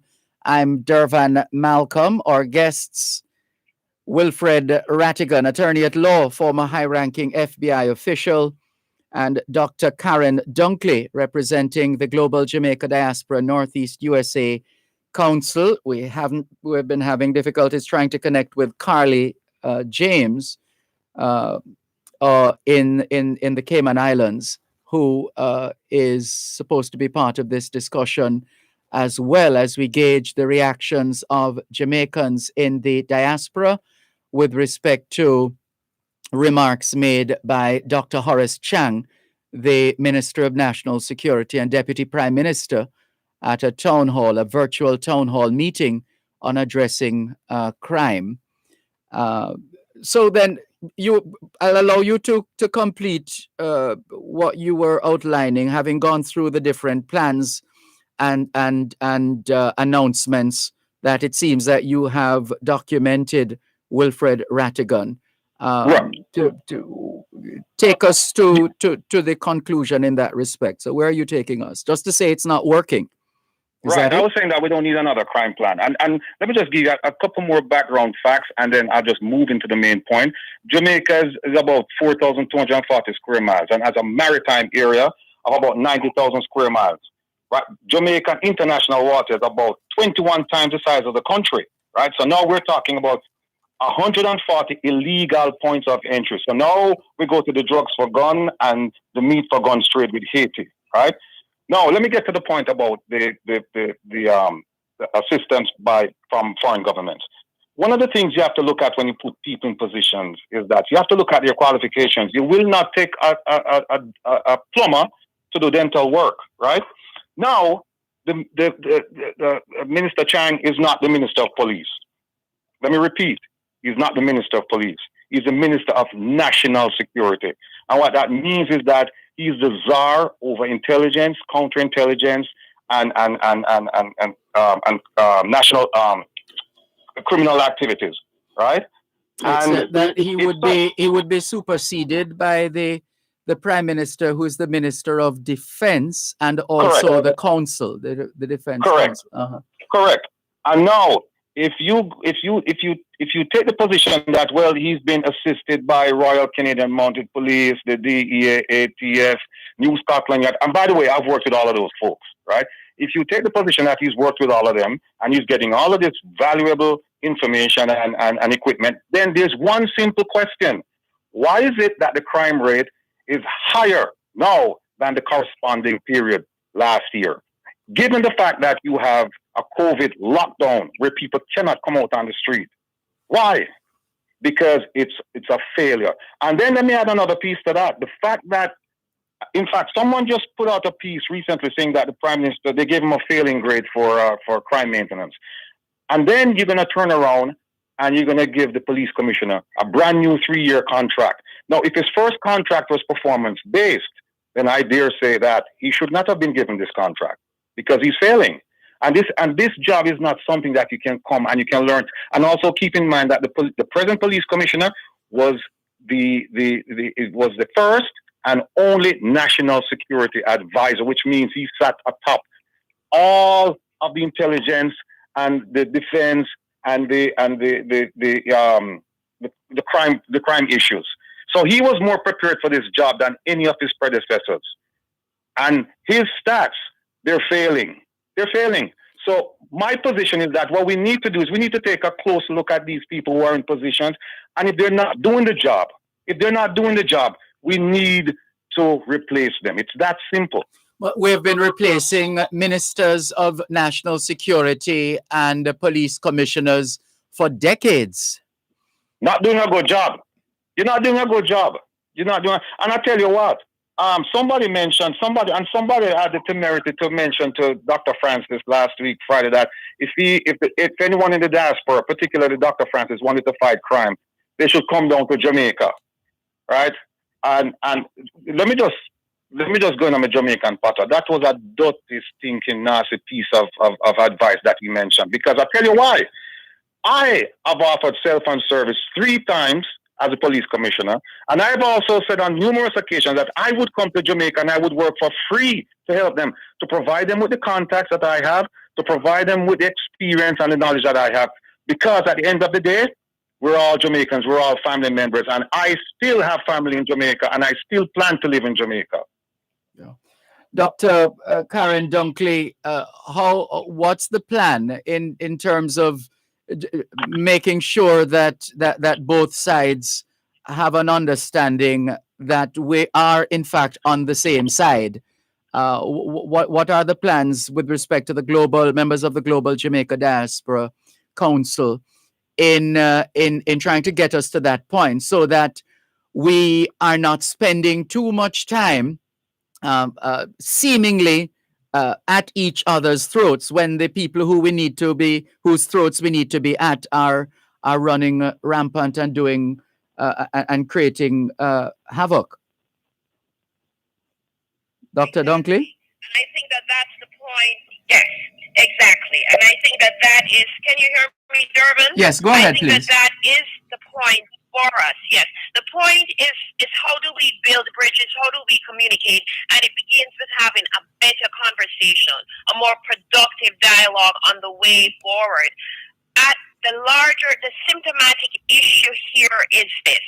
This is not about necessarily this unique statement by Dr. Chang. What the feedback has been and what we're standing on is it appears to be a larger issue at play where the diaspora is perceived only from a financial remittance position. And it's not about this government. The feedback from the diaspora is this has happened over time by successive administrations. And I think that that is important to highlight, because once we understand the historical context, then we can really get to the root of the issue. So I think the first part of this is a willingness on both sides of the story, right? On both sides, to have a dialogue, to really say what is happening here and how do we move forward together in the best interest of Jamaica. And that is where we are. And so one of the core actions that the Northeast will take, perhaps in concert with the other diaspora, they are writing to the Prime Minister to say, look, we want to ensure that we have a chance now to reimagine how the things said people would say. We want to reimagine this relationship. How can the diaspora engage? So, for example, this conversation about who live at home and who don't live at home, I don't even know if it's relevant, because so many people here, Dervan, spend inordinate amount of times in Jamaica. There are people like me who live in Jamaica like a half of the year, a third of the time out the year. So this is surprising that we are these different people. We're all Jamaicans. And I think that there's a misconception that people in the diaspora believe that they're more informed or educated than people who live in Jamaica. That is ludicrous. The knowledge transfer takes place both ways. We learn just as much from Jamaica as they learn from us. And I think that we're only stronger and better together. So I think we have to come to the table. It's not just about crime. It's about the management of COVID-19, how we're fighting COVID-19 together. It's not just about COVID-19 and crime. It's about education. How can we ensure that our population is better organized and prepared for this digital revolution that is taking place? And so we have to see each other as allies. And we can no longer persist with an old narrative of us versus them. And that was my point. Time does not allow to delve into the details. But when we do what's called the othering, when we other each other, and we become enemies because now we're out. We're the same people. So it takes dialogue, and the capsule is action. Action, not a bag of mouth. Talk is cheap. Talk is now cheap. So we don't want to be a come when you call it partner anymore. We want to know how we can be at the table, and when we're at the table, how we can contribute beyond financial remittances, how we can give of our intellectual expertise. By the way, that we are respected for in the diaspora. It is fascinating to me to see every time you look in the United States, Dervan, there's a Jamaican appointed to this board. There's a Jamaican appointed on this board, self-included. right?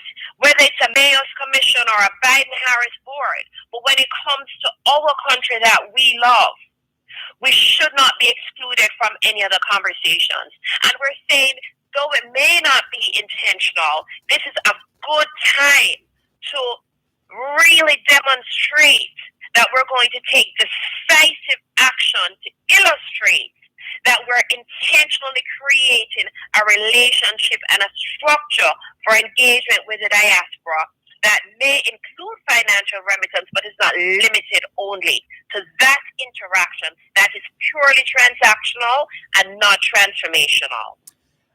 Wilfred Rattigan, what would you like to see happen now? What would give you a level of assurance and repair the breach, so to speak? Well, that's a good question, because I guess that would have to be answered collectively, because I have my own opinion and it doesn't necessarily jive with what other people think in the diaspora. As I said to you before, if regarding the statements made by the minister, if I think that serious consideration should be given to replacing him, and I mean that with every fiber of my being. Because you cannot have somebody in that position who lacks the understanding, lacks the training, lacks the discipline, lacks the experience, who's going to come out and give the impression that Jamaica is doing well with crime. I mean, I can't read some of the statements he even said. He said something that Jamaica, they have highly qualified people, highly educated experts that are competent in certain fields, intelligence, cyber, and money laundering. And I'll tell you this. You put me up against any one of those guys that he's talking about, and you'll see a huge difference. And I'm not saying that to disparage the JCF, because they have some brilliant people. I was about to go there to ask whether if it is that you don't think that we indeed have competent They have some, believe me, Mr. Malcolm, they have some brilliant people. The problem is that they're working within a structure that's antiquated, and there is no leadership. And also, there is no plan as to how to engage international partners and the diaspora. There is no plan. And because of that, you're going to have a failure. So these guys, they're going to have all this brilliance. And the question is going to be for what? Because year after year, you're going to be looking at the crime stats and you're going to say to yourself, I mean, Jamaican people, when I talk to them, when you go and look on all of the bright people who have another force, and you go and say to yourself, how come the crime rate will go up? Every year we have a different crime plan, we have different police commissioner, and we have all of them bright people here. Then how come we cannot get the crime rate down? And remember, it must not only be the statistics, people must also feel safe. And if you ask anyone right now, I dare say that if you ask... Let's come back on the point of safety after the break. We're on another break. At Wellington Dental, they offer cleaning, filling, whitening, and other services for the entire family. The time by Wellington Dental is 4 o'clock. Back with you, Wilfred Rattigan, on the subject of safety. Right. People must feel safe. It must not just provide stats and say, well, the crime rate is done. You must ask people if they feel safe. When I'm in Jamaica, I ask people in a Waterhouse, Rallington Town, all over the place, hey, do you feel safe? And the answer invariably is that no, we do not feel safe.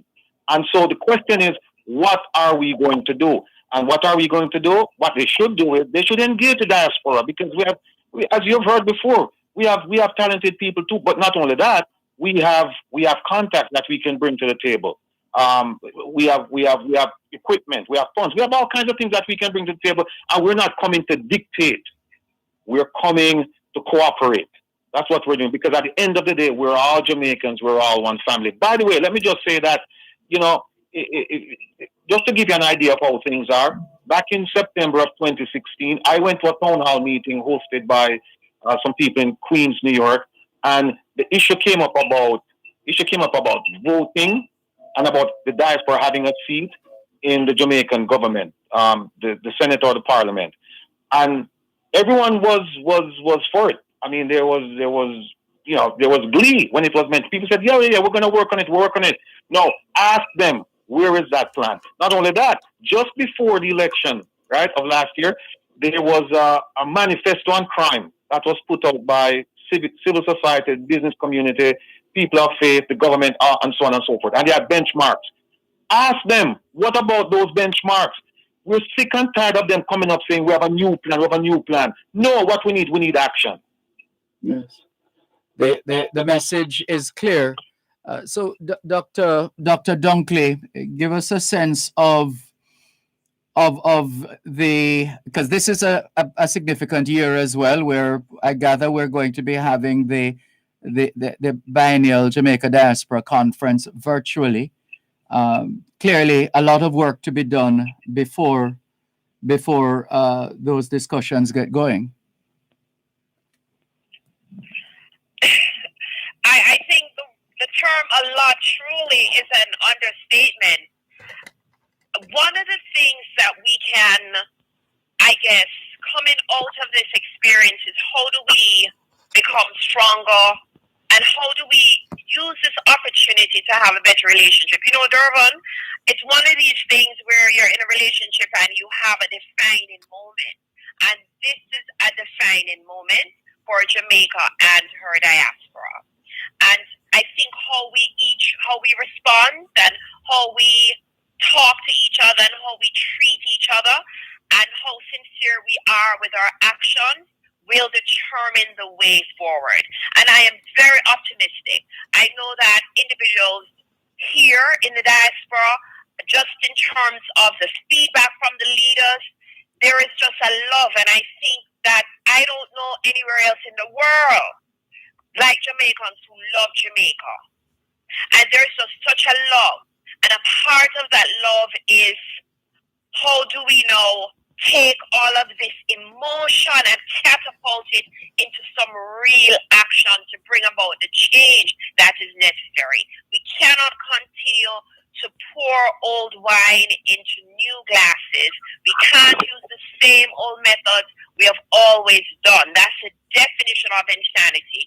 We're asking for a new thing to happen, for a new way of being to come. And this is the moment. It's a defining moment. And I think that that's the note we have to end on, because we have to know that we are on the same side of the story. Dervan, we're on the same side of this story.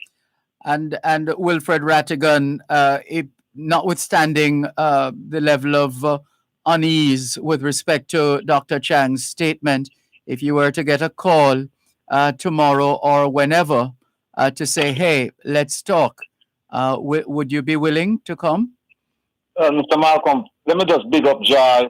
I don't remember where Joy lives. Some of a papi in here, they big her up. But anyway, to answer your question, yes.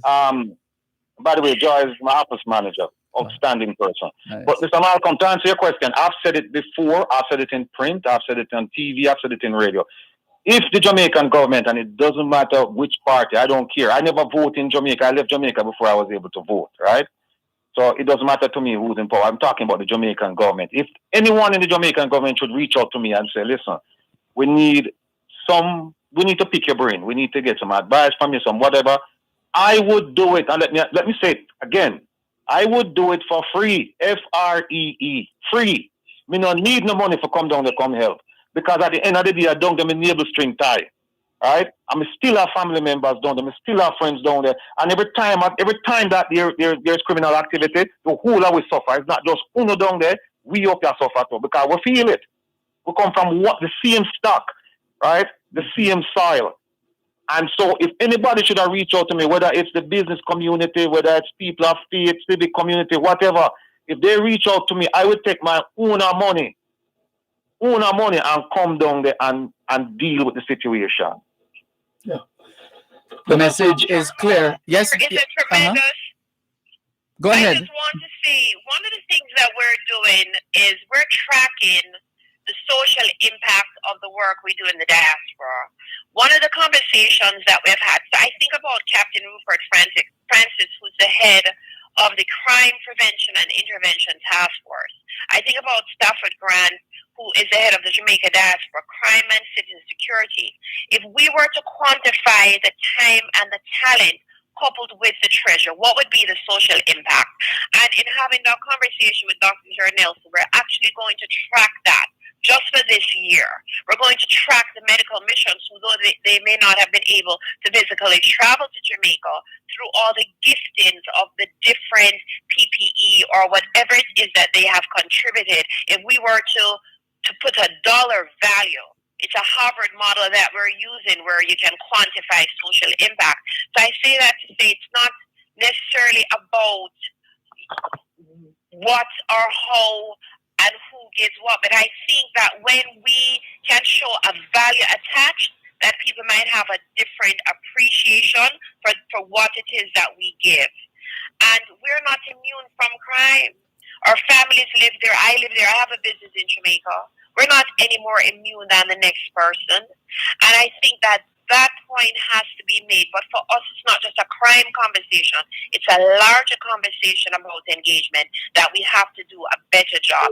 And we're accepting responsibility on our end so we can see each other better. We can hear each other. And we are just asking that Jamaica is able to do the same from that end. And finally, a reminder, especially from where you are in the Northeast, how Jamaicans at home and abroad can follow the work of the Jamaica Diaspora Northeast USA.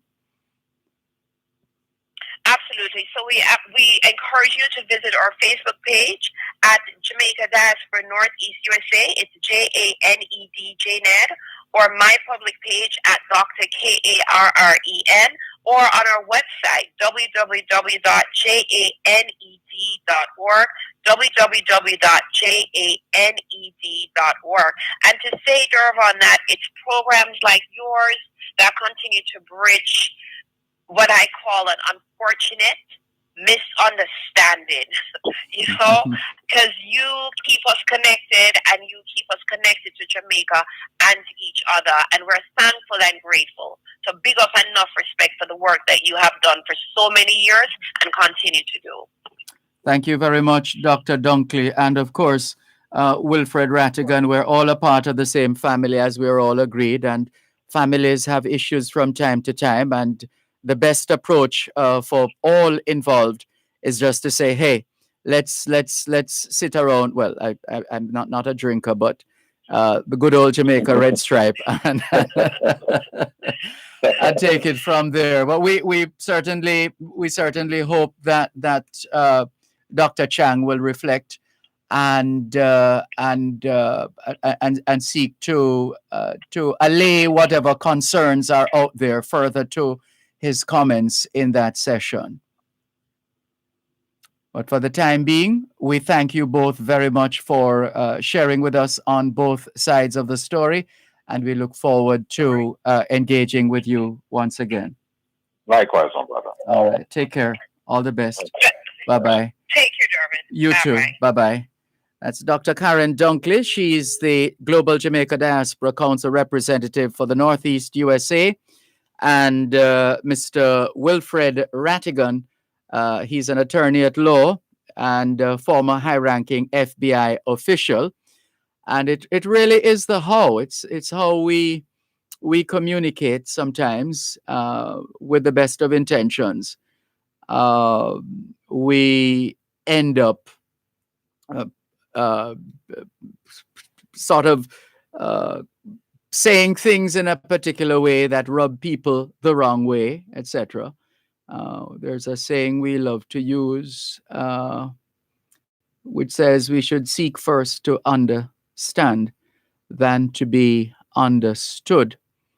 And let's face it, we all have one thing in common, and that's Jamaica. And we love Jamaica. And so there's no need to be engaged in maybe, I don't know. I'm sorry I missed the session, but could it be that the minister might have been unnerved by or one way or another would have found some kind of issue with criticisms of, we hope not, because there's a saying that says fear of criticism is the kiss of death in the courtship of achievement. We would like to think that there was no malice in Dr. Chang's words, but just the fact that he was less than diplomatic or precise in his use of the language. Well, let's get another perspective. We're going to join now the chairman of the Jamaica Diaspora Task Force Action Network, Mr. Leo Gilling, who, apart from the work that he has been doing with the Jamaica Diaspora Task Force Action Network, in his own right, he is a diaspora engagement advocate. Mr. Gilling, good afternoon. Thanks for joining us. Thank you, Dervan. I hope you can hear me quite clearly. Thank you. Yes, we can, except that there's a bit of a muffle. I'm not sure if there's something over a microphone or there's something over a phone, or it's just... All right. Can you hear me? Can you hear me better? Go again? Is this better? Is this better? Yes, I'm getting a little more treble now than just the bass that I was getting earlier. I'm not so sure. But it's I'm not so sure. This is you're a little closer to us now vocally. We're feeling you. Okay. Great. All right. So you were on that call last Thursday, which was the second within recent times, second engagement of members of the diaspora by Her Excellency Ambassador Audrey Marks, correct?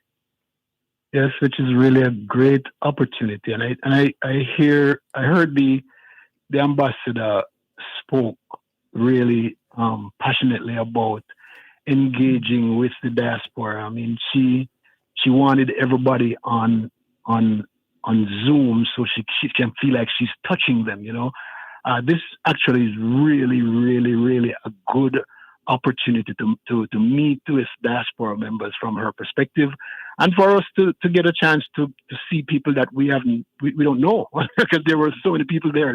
I mean, I think the number went up to like 400 or 500 people, and I was scrolling through and I was seeing names that I had not seen before, and I heard people spoke that I hadn't heard. So it was really a great opportunity.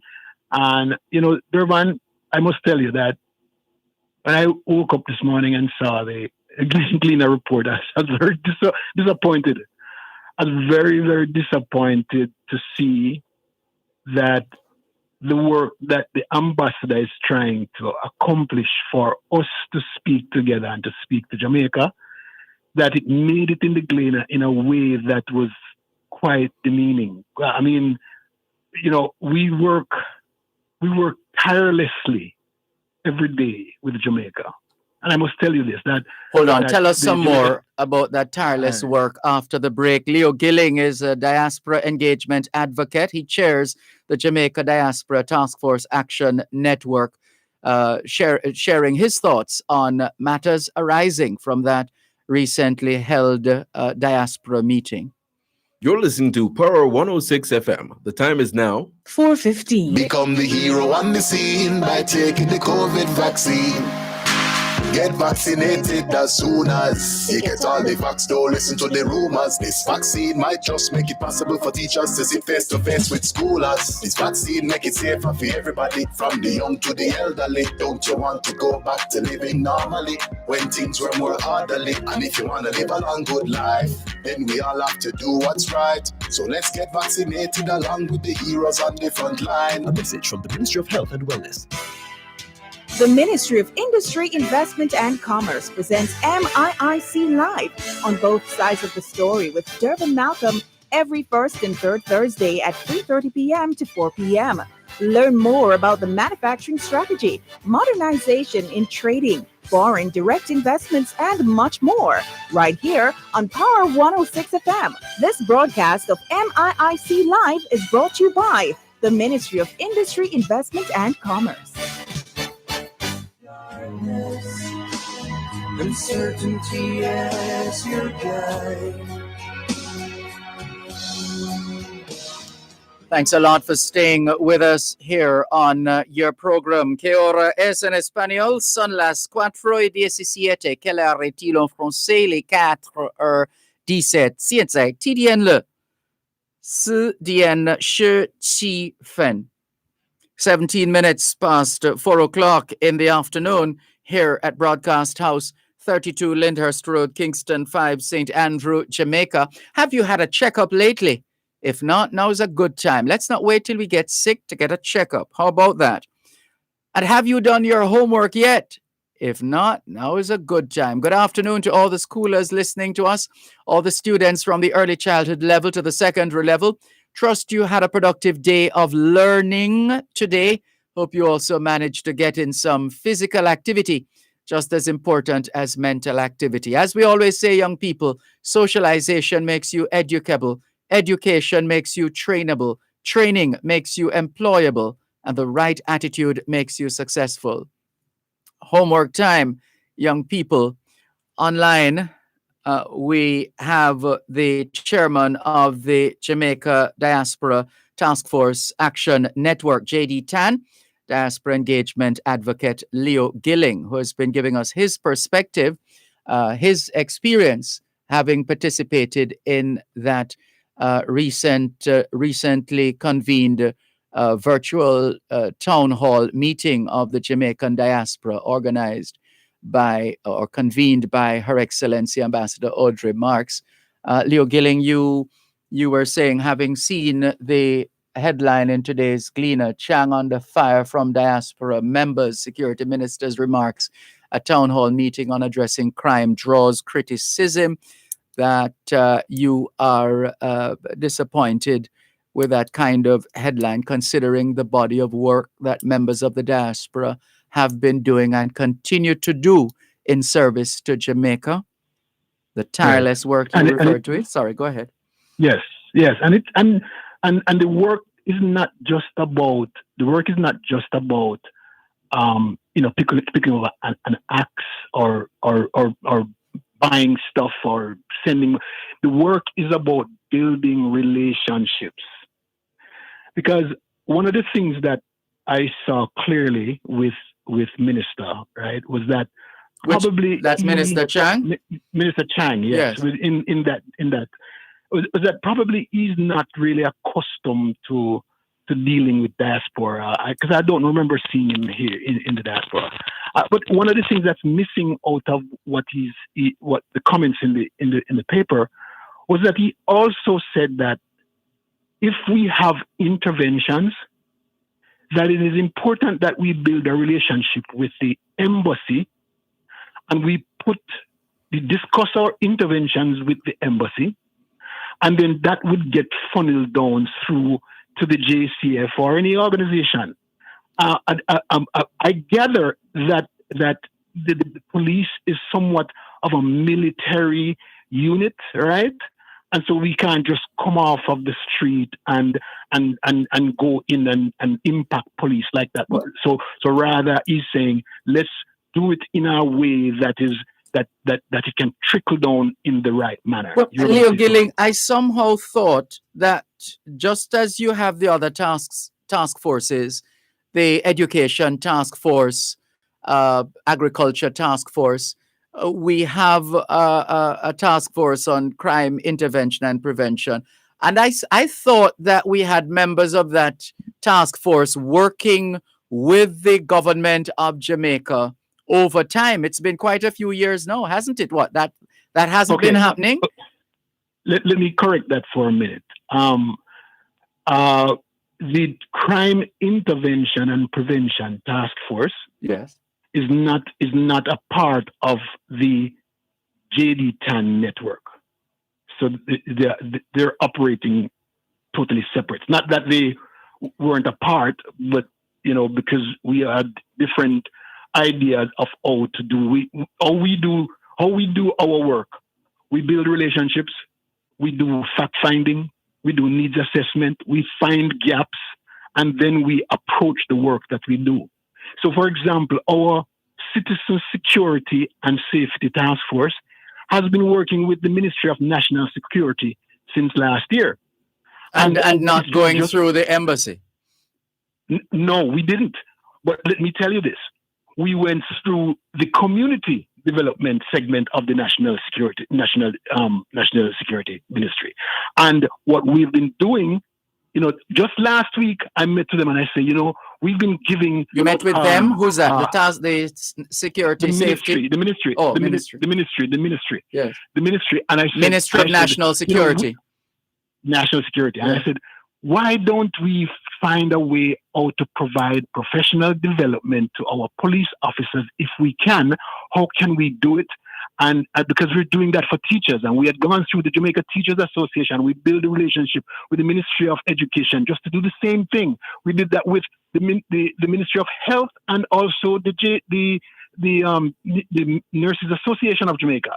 And so we are now looking at how we can provide professional development by going through the administration in the Ministry of National Security's administration to get a way how we can sit down with their secretariat and find a way how we can filter professional development to our police officers. And so there's a way in which we can work, Dervan. There's a way in which we can build the relationship, because we can talk all day long. We can get mad all day long. I mean, just this news report alone this morning, it could have severed a relationship that we are building with the ministry. So you just stick up in there, as you mentioned. Yes. You went back to the article. The words in quotation marks. Jamaica has some of the best crime fighting expertise in the world, and I cannot see any possible avenue to engage the diaspora expertise to help fight crime in Jamaica. Did Dr. Chang say that? As I said, he may not be the best person to articulate what he needs to say to the diaspora, because the diaspora is a totally different kind of entity than what than who we are in Jamaica. And so, and I should. In other words, what I'm asking is how that hit you when you heard that. I see. When that hit me, Dervan, I put the perspective of using the embassy, right, to be a filter for interventions through to the JCF or to the national security. That's how I read it. No, I am not saying that she said it right, because it didn't hit me in my face for me to go to the news and say, boy, so I thought it was an opportunity to find a way, or to sit with minister, right? To sit with minister and teach him some more things about, because that's the only way he's gonna understand how to deal with the diaspora. Guys, I don't think that I'm not seeing the minister here in the diaspora getting to learn who we are and how, because there's a difference. There's a big difference. It's non-homogeneous, and so we are all over the place. We are in London, and we have a different kind of culture there. We're in Canada, and we have a different kind of culture. We're in New York, we have a different kind of culture from we are down here in Florida and in California. And so, I don't think that he understands that. And so whatever he said, but I put it in a perspective that we need first now. Okay, forget about what the minister said, but we got a tool, the embassy, that we can go and sit down and talk to, and then the embassy will open up opportunities with us in the JCF or in the national security for us to sit down and talk, because this opportunity was just a talking opportunity. It's not nothing to do with the work that we need to do. Because in order for us to do the work, we have to go and do gap analysis, we have to go and do needs analysis and do all of the fact finding to work through it. So we need for us to go down and pull up our sleeves and go sit down and talk to Jamaica. That's it. We can't do it from the top all the time. In fact, 2030 vision, all these years I've been looking at 2030 vision as a big national project, right, Dervan? And we've been trying to impact to Vision 2030. I had a discussion with someone recently in February, and I was able to see that Vision 2030 is not just at the national level. It's at the parish level. It's at the community level. It's at the district level, and all of these school level. That's where it rolls up. And we at diaspora, some of us might not be able to see the broad national vision, but we can see a vision at a church, and we can. bring our energy there. Go sit down with the church and say, okay, this is what we have, the kind of resources that we have. Can it fit into your church? And if the church says yes, then let's work on it. That's the way we go. We build relationships from the small pin to the big axe. That's the way we do it. That's the way Jamaica Diaspora Task Force Action does it. That's 1,400 members across 22 countries across the world. And all we do is every day when we sit down, we talk to teachers, we talk to nurses, we talk to doctors, because we are not taking for granted that we know what it is that they need. We want to hear them say that we need, and what we do is match our resources with what they need.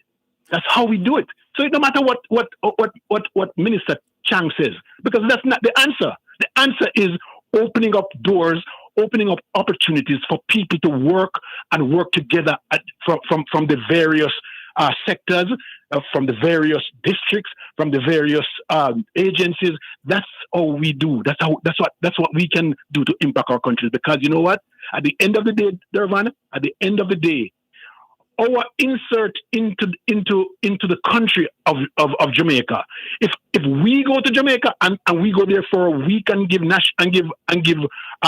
mission, we see 1,300 people, and we don't go back for another year to that particular community. What kind of service are we giving? Is it really something that's sustainable? Because we come back and we plan for an entire year to do 1 week of service, and these people get 1 month of medicine, of prescription drugs from us for a month or for two. Then what happened to the other 10 months? Do you understand? So we need to start thinking a little bit more about how we introduce things to Jamaica. Where are we building bridges? Are we trying to build bridges with the minister? Or are we trying building bridges with the people who need it most? Does that make sense? So we can talk about the minister all day, what he says. I'm not trying to defend him. I'm saying let's set up tools that are going to make. Yeah, we're getting a lot of feedback coming from all over. But with the Dr. Horace Chang is not a neophyte. He's a veteran politician, a deputy prime minister, in addition to being national security minister. Surely, whatever he says carries some weight. And the question is, do we just disregard that which he said, or however clumsily he sought to express himself, or should there be some, as the diaspora leaders plan to do, write to the prime minister to say, hey, it can't be that on the one hand you're saying diaspora engagement, and on the other hand your deputy prime minister is seemingly pulling in the other direction. Let's pick up on that after the break. You're listening to Power 106 FM. The time is now 4:30. Tune into Farm Talk, 6:18 to 6:35 a.m. the first Tuesday of every month, and 6:18 to 6:45 p.m. the last Tuesday of every month for First and in the Field. Real issues, real solutions. Join the Newport First and team in the field as they identify problems and tell you how to address them. First and in the Field, Real Issues, Real Solutions is brought to you by Newport First and Jamaica Limited, the first on the land.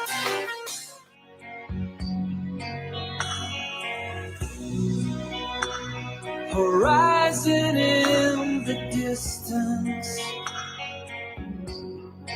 so close, and yet so far away. Que ahora es en español, son las 5:29, quel est-il en français, les 5:29. 现在地点了5点12分. 29 minutes to 5 o'clock in the afternoon here at Broadcast House, 32 Lyndhurst Road, Kingston 5, St. Andrew, Jamaica. Do you know where your children are? Are they where they're supposed to be? Doing what they're supposed to be doing? It's a good time to check up on the children. A good time for us to continue our conversation with Diaspora Engagement Advocate and Chairman of the Jamaica Diaspora Task Force Action Network, JD10, Mr. Leo Gilling. So the question, Leo Gilling, you would know, all of us who are involved in diaspora work would know that over the years, at some point or another, there would have been some kind of animosity in terms of whether on the part of how diasporans relate to diasporans, diasporans relate to Jamaicans, diasporans relate to officials and how officials, etc. And so it's as if there's this kind of a love-hate relationship over the years, depending on who is sitting in what chair at any given time. And there are those who feel that it can't be that you just say whatever comes to your mouth at this point, or just take up convenient positions, as opposed to demonstrating a level of consistency in how one relates to the diaspora. Mr. Gilling. I get the point that you are making, because you're essentially saying, look, let us look at the bigger picture, which is let us see how we can broaden the scope of our engagement and deepen and use the channels established accordingly, etc., etc. But you would. There are some people who are still hurting, even though some of us might see it as there are people who are still hurting, because ever so often an official or some other member of the Jamaican community, whether at home or abroad, says something or does something that is less than that tends to be injurious to those who are being impacted. Right. So how do we get past not having to try and get past this kind of thing again going forward? And it's not the last time it's going to happen, Dervan. I mean, as I said, I am not defending the minister, right? Because, I mean, he could have said that a whole lot different and get better responses. But the way I see it, I am looking at a bigger picture. I'm not here to say anything about what the minister says, because I don't believe that is going to change how Jamaicans in the diaspora deals with Jamaica and the relationships that we need with Jamaica. Yes, whatever he says, I saw the newspaper, I heard him, but that is not going to make us any better. All it does, it makes my relationship, everybody else's relationship, put on notice whether or not we can go forward with doing the work that we need to do. And I hope it does not affect how Jamaica sees the diaspora, because the news was really bad. It's not a good look from the diaspora. If we want to engage with the diaspora, the news report that I saw this morning was not a good one. So all we needed to do is to talk to our representative, the ambassador, and say, Ambassador, listen, we need to sit down with the minister, because we didn't like what he said. Okay, but he did say, talk to our ambassador, or it's the ambassador who brought us into this meeting. She wanted to open up a platform for us to talk to her and to talk to ministers or anybody who will impact how we do business in Jamaica.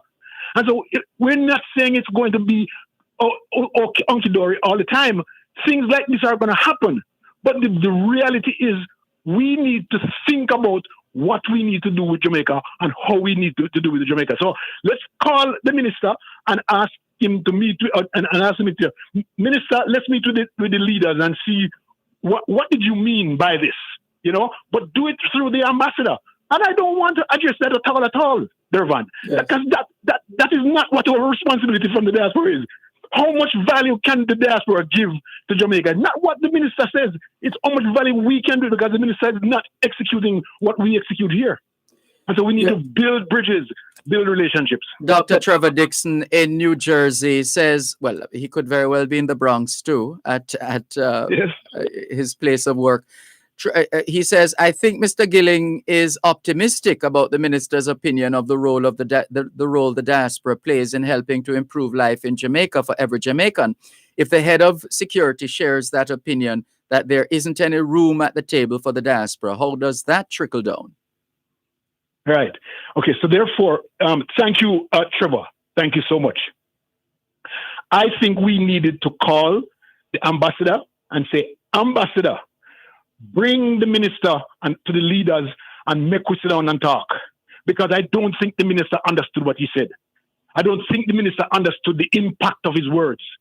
But that does not make us any different, Trevor, from what we need to do, because that's not going to stop your work, Trevor. Because you want to expand how you do it. So you're going to build relationships and look for the gaps. You do a lot of work.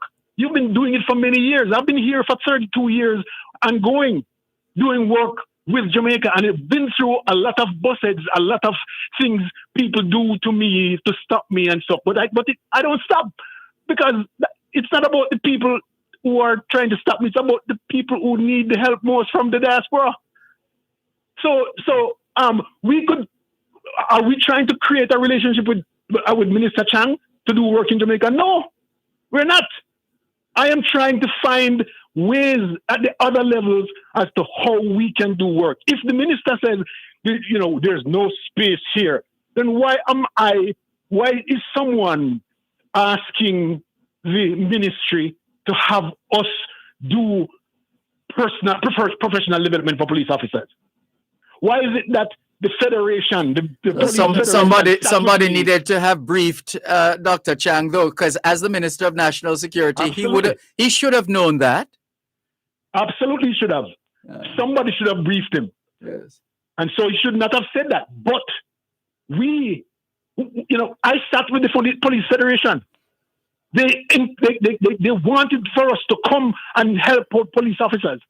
So tell me, if that is true, why do I worry about Dr. Chang's word? We can correct that. That's easy to correct. He made a mistake in general public, but we can sit down and come to an understanding. He puts his point and we put our point, and he puts his point and we put our point, and we come to a conclusion as to where we need to do. But we don't need to make so much noise in the paper, because the paper is looking for stuff to make us look bad all the time. Yeah. Create a dirty relationship all the time. That's just the way it is. That's news. I don't worry about that kind of stuff. If I had to worry about news, I'm going to stop working. That's the way it is. Carol in Calgary, Alberta, Canada says, then we wonder why citizens living in Jamaica behave and treat us the way in which they do. Dr. Chang owes us an apology, and speedily. Maybe it's time for resignation. The behavior is unacceptable. No, we cannot push the rhetoric under the mat. I personally take offense to it.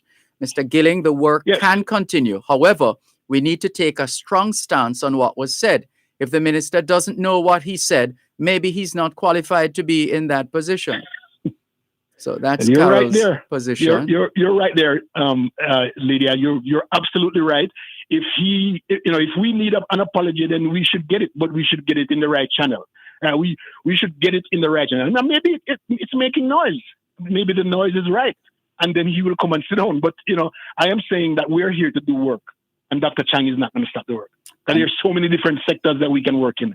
We can work in so many sectors, and crime is a big one. But we can go down, drill down into our communities, and it still rolls up in Vision 2030. We can go help in our communities to help the youth who are playing soccer down the street, and help them to start thinking about being good citizens. That's stopping crime. Yeah. Where does crime stop? Dr. Trevor Dixon says, thanks to the ambassador for letting us be clear of the current climate with this administration so we can best channel our energy here in the diaspora.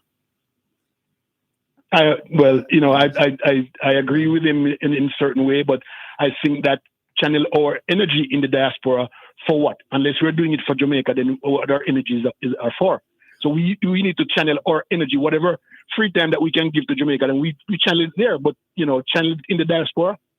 I'm not so sure about that, Trevor, but Yeah. And Jackie Knight Campbell is itching to get in on the discussion. She says, I would like to weigh in on the discussion relative to the Jamaica Diaspora Crime and Intervention Task Force and direction. I have had to engage some of the members to link up with collaborations. So if we're having so much success in terms of the education task force we've had with agriculture and the youth task force, etc., what is it with national security? Or I mean, you have outlined that you're the JD TAN, the what do you call it? You're the safety Citizen Security and Safety Task Force. Right, Citizen Security and Safety Task Force.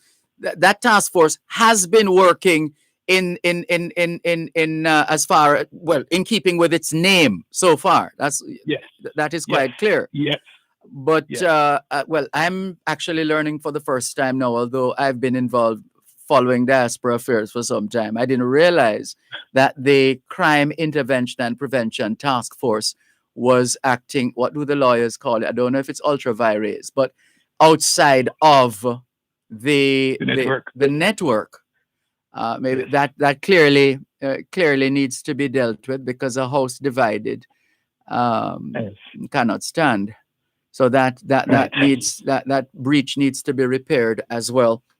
Having said that, though, do you think the situation requires an apology from Dr. Horace Chang or some official word from the government of Jamaica with respect to diaspora engagement?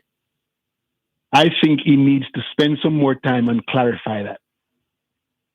The words are not encouraging, and so he needs to spend some time and clarify his position on that, so that if he spoke out of context or he had said something else that could match with that, he needs to clarify that, because it is not an encouraging thought. But again, we need to do what we need to do.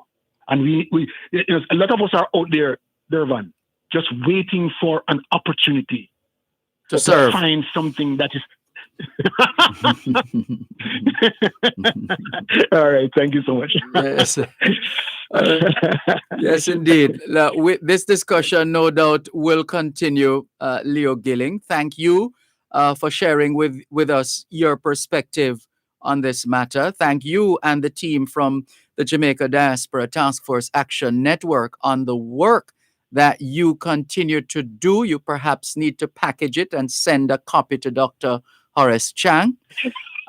In the meantime, though, how can people follow the work of JD TAN? You could follow us on jdtan.org.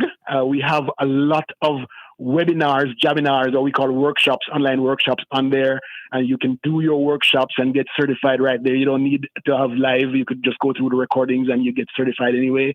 You can go to jaminars.org, or you can send an email to leogilling@gmail.com. I was going to say Dr. Chang. leogilling@gmail.com. Right. And yes, so that's it. You could go to jaminars.org, jdtan.org, or send me an email, leogilling@gmail.com. Thank you very much, Leo Gilling. All the best to you and the JD TAN team. All right. Have a nice day. Bye-bye. Take care. You're listening to Power 106 FM. The time is now 4:45. The Ministry of Industry, Investment and Commerce presents MIIC Live on both sides of the story with Dervan Malcolm every first and third Thursday at 3:30 p.m. to 4 p.m. Learn more about the manufacturing strategy, modernization in trading, foreign direct investments, and much more right here on Power 106 FM. This broadcast of MIIC Live is brought to you by the Ministry of Industry, Investment and Commerce.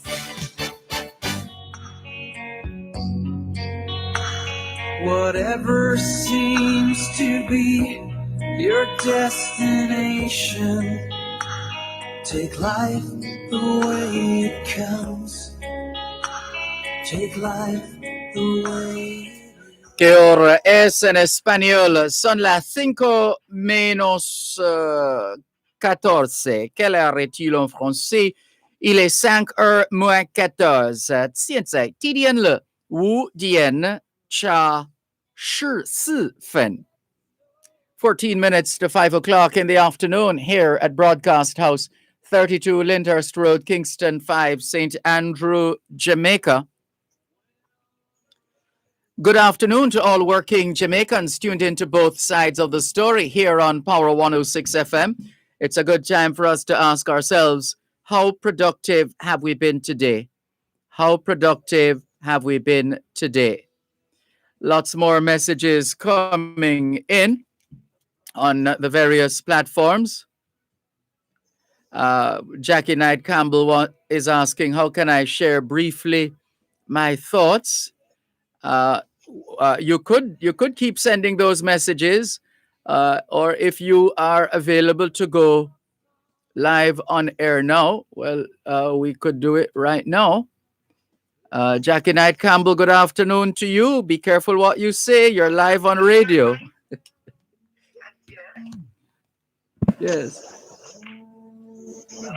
Yes. Yes, Jackie Knight Campbell. Afternoon. You wanted to share your perspective on the subject we've been discussing. Sure, yes. Good afternoon, Dervan. Good afternoon. And I actually just was passing and I overheard the conversation with Leo Gillins relative to the issue of the involvement of the diaspora community with the, our crime fighting issues.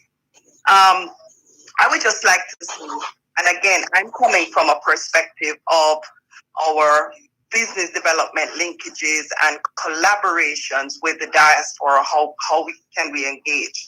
So I would say in 2019, I had the privilege of being engaged. Well, I've always participated with the Diaspora Annual Conference.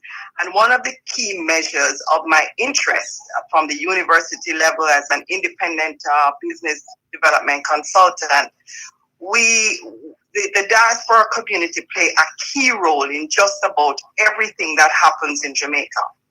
I actually was just trying to go online to see the message or what our minister said. It's in today's Gleaner. Today's Gleaner. Okay, I didn't get a chance to see it, but I won't bash the minister because I don't know what it said. However, what I think is happening, it is clearly there's a need for a sit down with all the stakeholders in crime along with the diaspora leaders. And when I say diaspora leaders, and especially I think this year might be our diaspora annual conference. I'm not quite sure. Yes, it is. The biennial conference is this year, a virtual one, yes. Right. So as far as I understand, the Ministry of Foreign Affairs, they have an official task force that came into place back in, I think, 2012, Diaspora Crime and Intervention Task Force. And several of those members are former either JDF members, police officers that are part of, rank and file in terms of offering a business program they have presented for collaborations and support with our crime fighting measures. And the scope of it is very wide, Dervan.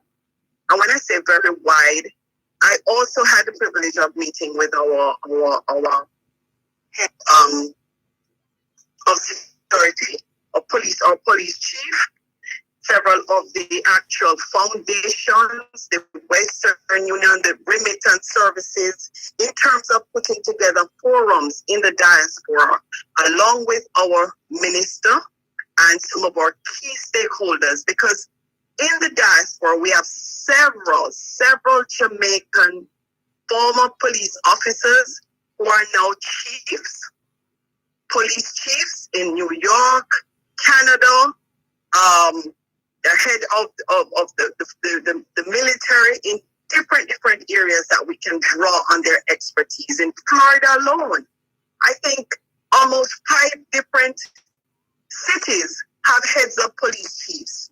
And we need to draw on these expertise and partner with them. And so my discussion or my input in this conversation is the urgency for a need of a collaboration meeting with the minister, and we can look at several of our diaspora organizations in terms of corporate entities like the JN Foundation. I know Mr. Jarrett himself has been proactive with identifying funds for programs to support crime-fighting measures through the diaspora community. There are issues with remittance that affects our diaspora members. We have been, some of Western Union and some of our partners, they have been flagged by some of the scams that have been coming in for crime issues. So it's not only crime on the ground in Jamaica, but cyber crimes, human trafficking. I know Consul General Oliver Mayer has been very active with several of the mayors and the commissioners in terms of human trafficking forums and programs, collaboration with some of the various security groups. I met with some of them in Florida, and they too want to showcase some of their intelligence and exchange and offer equipment and donations to help our crime-fighting institutions, and they're not even sure how to go about it. So I know effort has been made. There's also school safety security. I know out of Washington, some of the diaspora members, they reached out. Linkage was established with the Ministry of Education in terms of working closely with our schools, so safety and security programs, and they engage. There's funding available through the OAS, through the IDB, through the World Bank, through USA. Our international partners have a keen interest in all of this for the development of the community. So I think there is opportunity in all of this conversation for an urgent need for collaboration. Right? Collaboration, keyword. Yes, sorry, go ahead. Or the minister, but what it requires at this point is the proactiveness of everybody sitting down at the table, because there is opportunity for help. The diaspora community has always been proactive in helping on their own, various groups, various alumni groups, in terms of helping community programs. But what it needs is a comprehensive, coordinated effort, right? Including organizations like Leo Gillen's organization. So there are multiple organizations in Canada. There's the what you call it now, the 4-H clubs that are also, they have an interest. Several military groups, several cyber groups, cyber teams. The whole cyber security teams have a keen interest in what is happening. So there's no excuse for funding. There's no excuse to stage these things. The financial institutions have a keen interest because they are affected by their ratings. They're affected by their certification as well. Yes. Relative to let's continue the discussion. And let's take one more group. Yes. The tourist board, Jamaica brand image. What happens with our brand ambassadors? What's happening? Now look what we started. We need to have you on. I'm saying look what we started now, because we're out of time, and I know you have more to say, but perhaps we can talk again tomorrow, perhaps, or some other time when you're available. But we're gonna have to wrap now. Okay, Dervan, yes. I'm very excited, and I just wanted to share my personal insight in all of this. I think it has opened a window of opportunity that, again, it should be high priority on the diaspora agenda conference. Not only that, the proactiveness of our minister meeting. We have Zoom is good right now. Let's multiple meetings can be. Let's talk again tomorrow or at the earliest time. We have to run, Jackie Knight Campbell. Thank you very much. We have to run. Thank you very much. And there's an ID here that we should have announced earlier. If your name is Daniel Emmanuel Thomas, we have your driver's license, your brand new driver's license, Daniel Emmanuel Thomas, your driver's license, and other documents are here at 32 Lyndhurst Road. Anyone knowing Daniel Emmanuel Thomas, please let him know his driver's license and other key documents are here at 32 Lyndhurst Road. Can we thank you once again for the privilege of serving you on yet another edition of your program, Both Sides of the Story, for today, Monday, the 12th of April, 2021. The moving finger writes, and having writ moves on, nor all your piety nor wit shall lure it back to cancel half a line, nor all your tears wash out a word of it. All things being well, Both Sides of the Story returns tomorrow afternoon, 2 to 5. Till then, this is Dervan Malcolm reminding all of us that every day is an opportunity to do better than yesterday. Take care.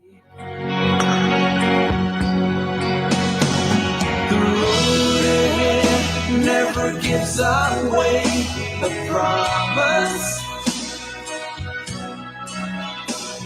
The road ahead is a highway or a dead-end street. A dead-end street. Raindrops on your windscreen. They fall from heaven or from hell. You drive into the light or into darkness. Uncertainty as your guide. The road ahead will never give away the promise. Oh, the road ahead is a highway or a dead-end street. Whoa, the road ahead never answers any questions, and nothing is sure along the way, not even tomorrow. With miles of the unknown ahead of you, the road ahead is empty. It's paved with miles of the unknown. Whatever seems to be your destination, take life the way it comes. Take life the way it is.